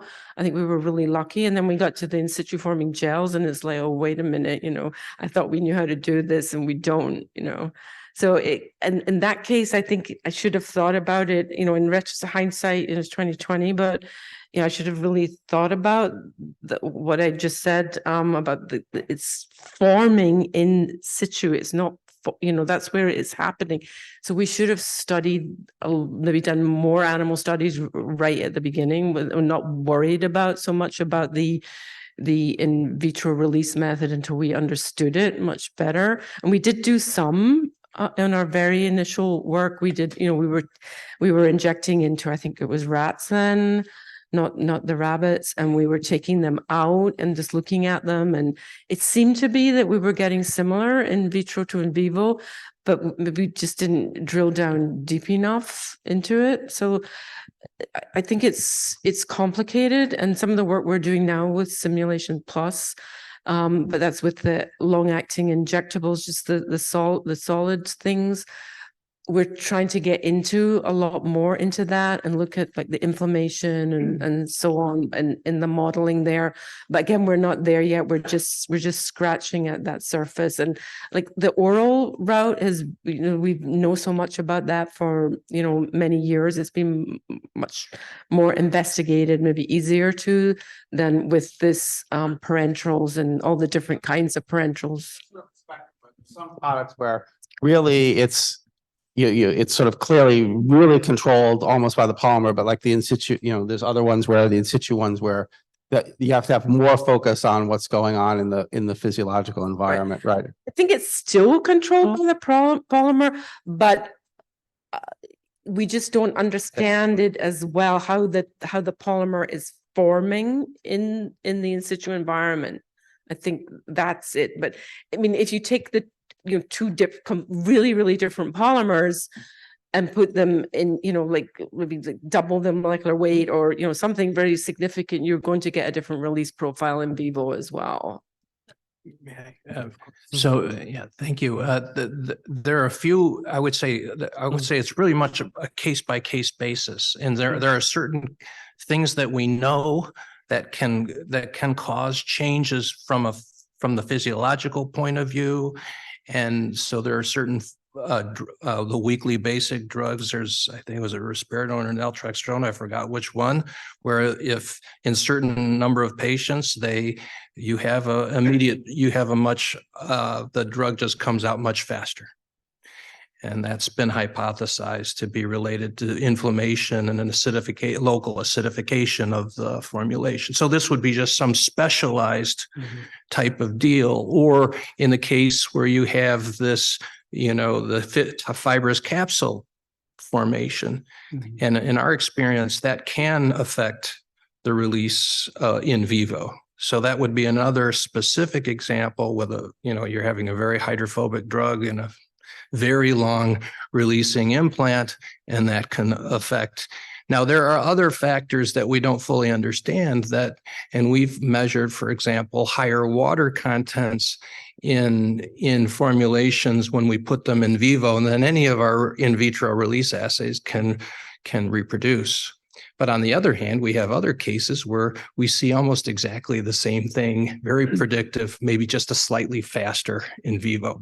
So that's the rub. I mean, and I think, if we can sort of identify like what are the places where you have a higher likelihood of the direct effect versus the other one, I think that'd be helpful to sort of categorize, thinking of what's the right way to categorize this sort of interaction to say, this is the sort of things where you're more likely to have this sort of direct relationship versus the indirect factors. And, I think that would help the development of, thinking about development strategy for those products. Maybe comments from some of the industry on this would be helpful too.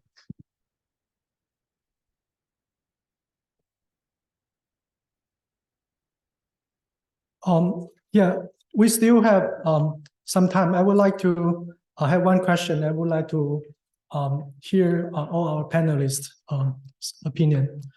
What's your view on the potential role of formulation categorization and in vitro drug release for supporting evaluation of product equivalence of complex formulations?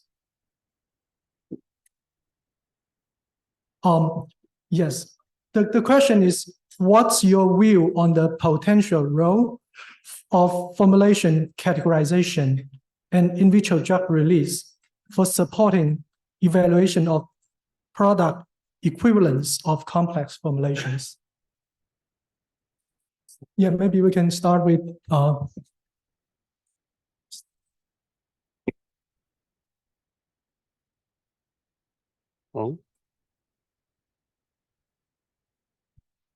Yeah, I think the formulation characterization is very important for the formulation understanding and the process understanding, and also it's the main subject that we need to look at when we examine the comparative study between the generic and the RS or ILD. And I think it also can identify the high risk CQAs that should be monitored. And the characterization will also help to justify the specifications of the product and which CQAs and what kind of sort of criteria are reasonable. So that's all formulation characterization can tell. And also, I think in terms of complex product, it can also help to identify the critical material attributes of the excipient, like PLGA or other polymers used in the ophthalmic, the gel formulation, emulsion, and it can help us to identify, because for the polymer characterization, it could be very challenging in terms of the comparability with the ILD and the reverse engineering. Okay, then we need to understand what are more critical. We need to look at everything, or what kind of tolerance of the polymer variability is acceptable. So that is all tied up to our understanding of the formulation.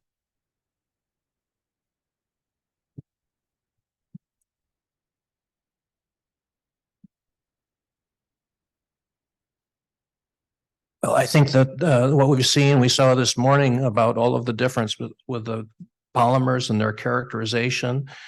And we talk about different blockiness, for example, and characterization of the different types of materials. And one, when we have, our lab has tried to measure how those things can impact the final effect of the, and there are all these stories about, oh, I changed PLGA and now manufacturer, and now I can't get the same performance. So clearly, I think that there is a place for this kind of material characterization that we need to have. And in terms of in vitro release performance, I think that it's, in many cases, we're getting very close to an in vivo predictive. Now, if we can validate that in certain cases to a much higher level, then that would, maybe the regulatory agencies would lower their burden for clinical trials, which everybody I'm assuming wants. So that would be, I think, the future is to get better at all of those things and to understand scientifically, and so we can make some rational decisions about what test is really telling us what's happening, and reduce the risk when you start putting in the product out there and widely distributed, that you have enough information that things are working as you expect. Would you say? No, I agree with all of that. Yeah, we definitely need to do formulation characterization.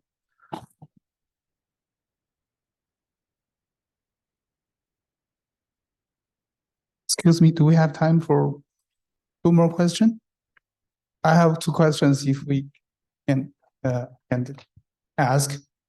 So basically, I have 2 questions for Harshil and for Anna. In both of your presentations, you mentioned the USP apertures. And in Harshil's slide number, the first question is to Harshil. And in your slide number 13, I think you showed the release profile of the USP aperture is like it released about 80 to 90% in a short time. The other device you're comparing is releasing 15%. Could you elaborate a little bit more? Based on that, do you choose your device or USP device? Yeah, so basically, that was done to select the apparatus. where, what approach we did is when we did the France diffusion cell, when we used that using a membrane, release was little bit controlling. Whereas we did the same experiment, same amount we have loaded on the USP4 with the beads, 10 grams of bead, where the was directly exposed to the media. So that's what it was showing, that it was releasing faster and it was more reproducible. That's why further we have selected USP4 over France diffusion cell for our study. Okay, so based on that, you choose the USP aperture too. Yes. Yeah. Okay, thank you. And Anna, could you also address, you share some comparison, and the reason you choose the USP aperture is because the pro and cons of USP aperture over your other compared methods. Thank you. Okay, yeah, so we did this early screening of different methods, and we observed that the variability of results in other methods was quite high, and it was then we chose the USP4 method because the reproducibility of the results was better. And also we said that this correlation to in vivo environment was more favorable with regards to this media flow and mechanical stress on the tested gel.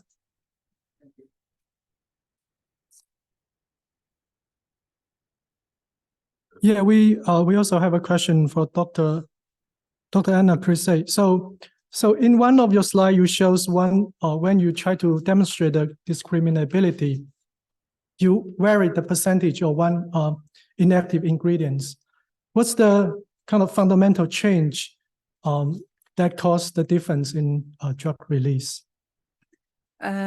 Yes, so this was the concentration of the polymer, polycarbophile. Yeah. So this we varied different concentration, but yes, the meaningful change, so that F2 factor was below 50, we confirmed with the between 20 and 25% change in the concentration, that this really significant change was observed.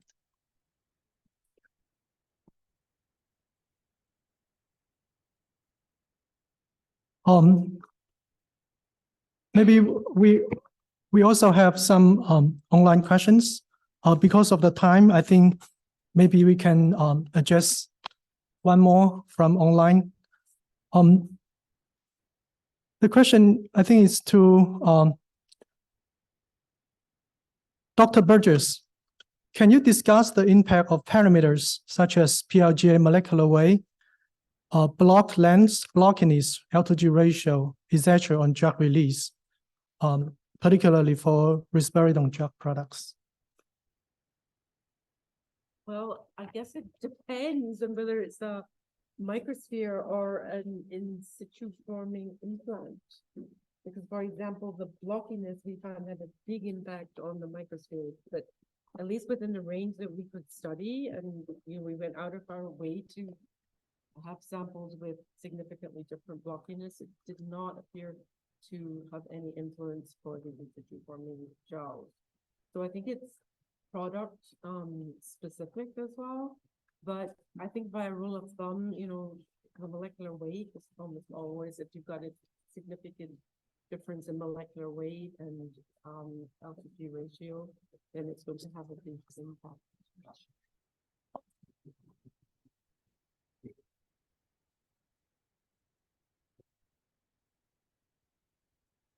You wanted to repeat your answer? Yes, can you repeat that answer? Yes, I think the microphone. I didn't. He turned the microphone off. I didn't. Because he wanted me to have to do it all over again. And I don't remember. What you were going to say. Can you remember what I said? So what I was saying was it was very product dependent for some of these parameters, particularly for the blockiness. And with the microspheres, we found that a small difference in blockiness had a big impact on the release profile, whereas with the in situ forming gels, then the blockiness did not have an impact. For risperidone. For risperidone, yes. And so that was Loading. Yes. So, yeah.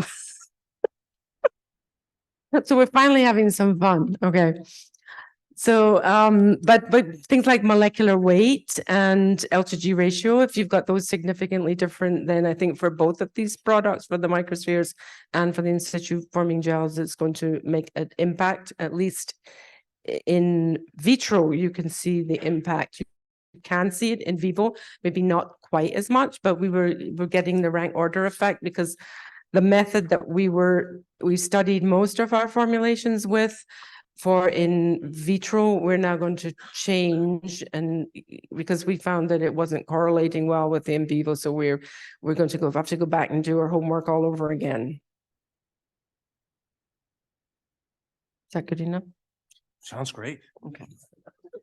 Don't you switch that off? Yes. Yeah, I think because of the time, that conclude our session 2 panel discussion. I would like to thank our speakers and panelists.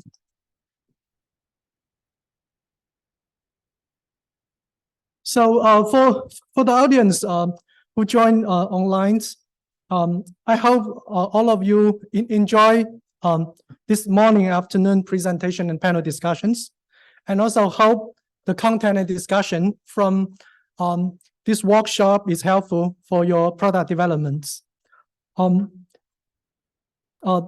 This actually conclude all the today's virtual sessions. Please don't forget to join us tomorrow for session 4 and session 5. We will have more exciting talks and discussion. I wish all of you have a great rest of the day. Thank you. That's for the for the online audience.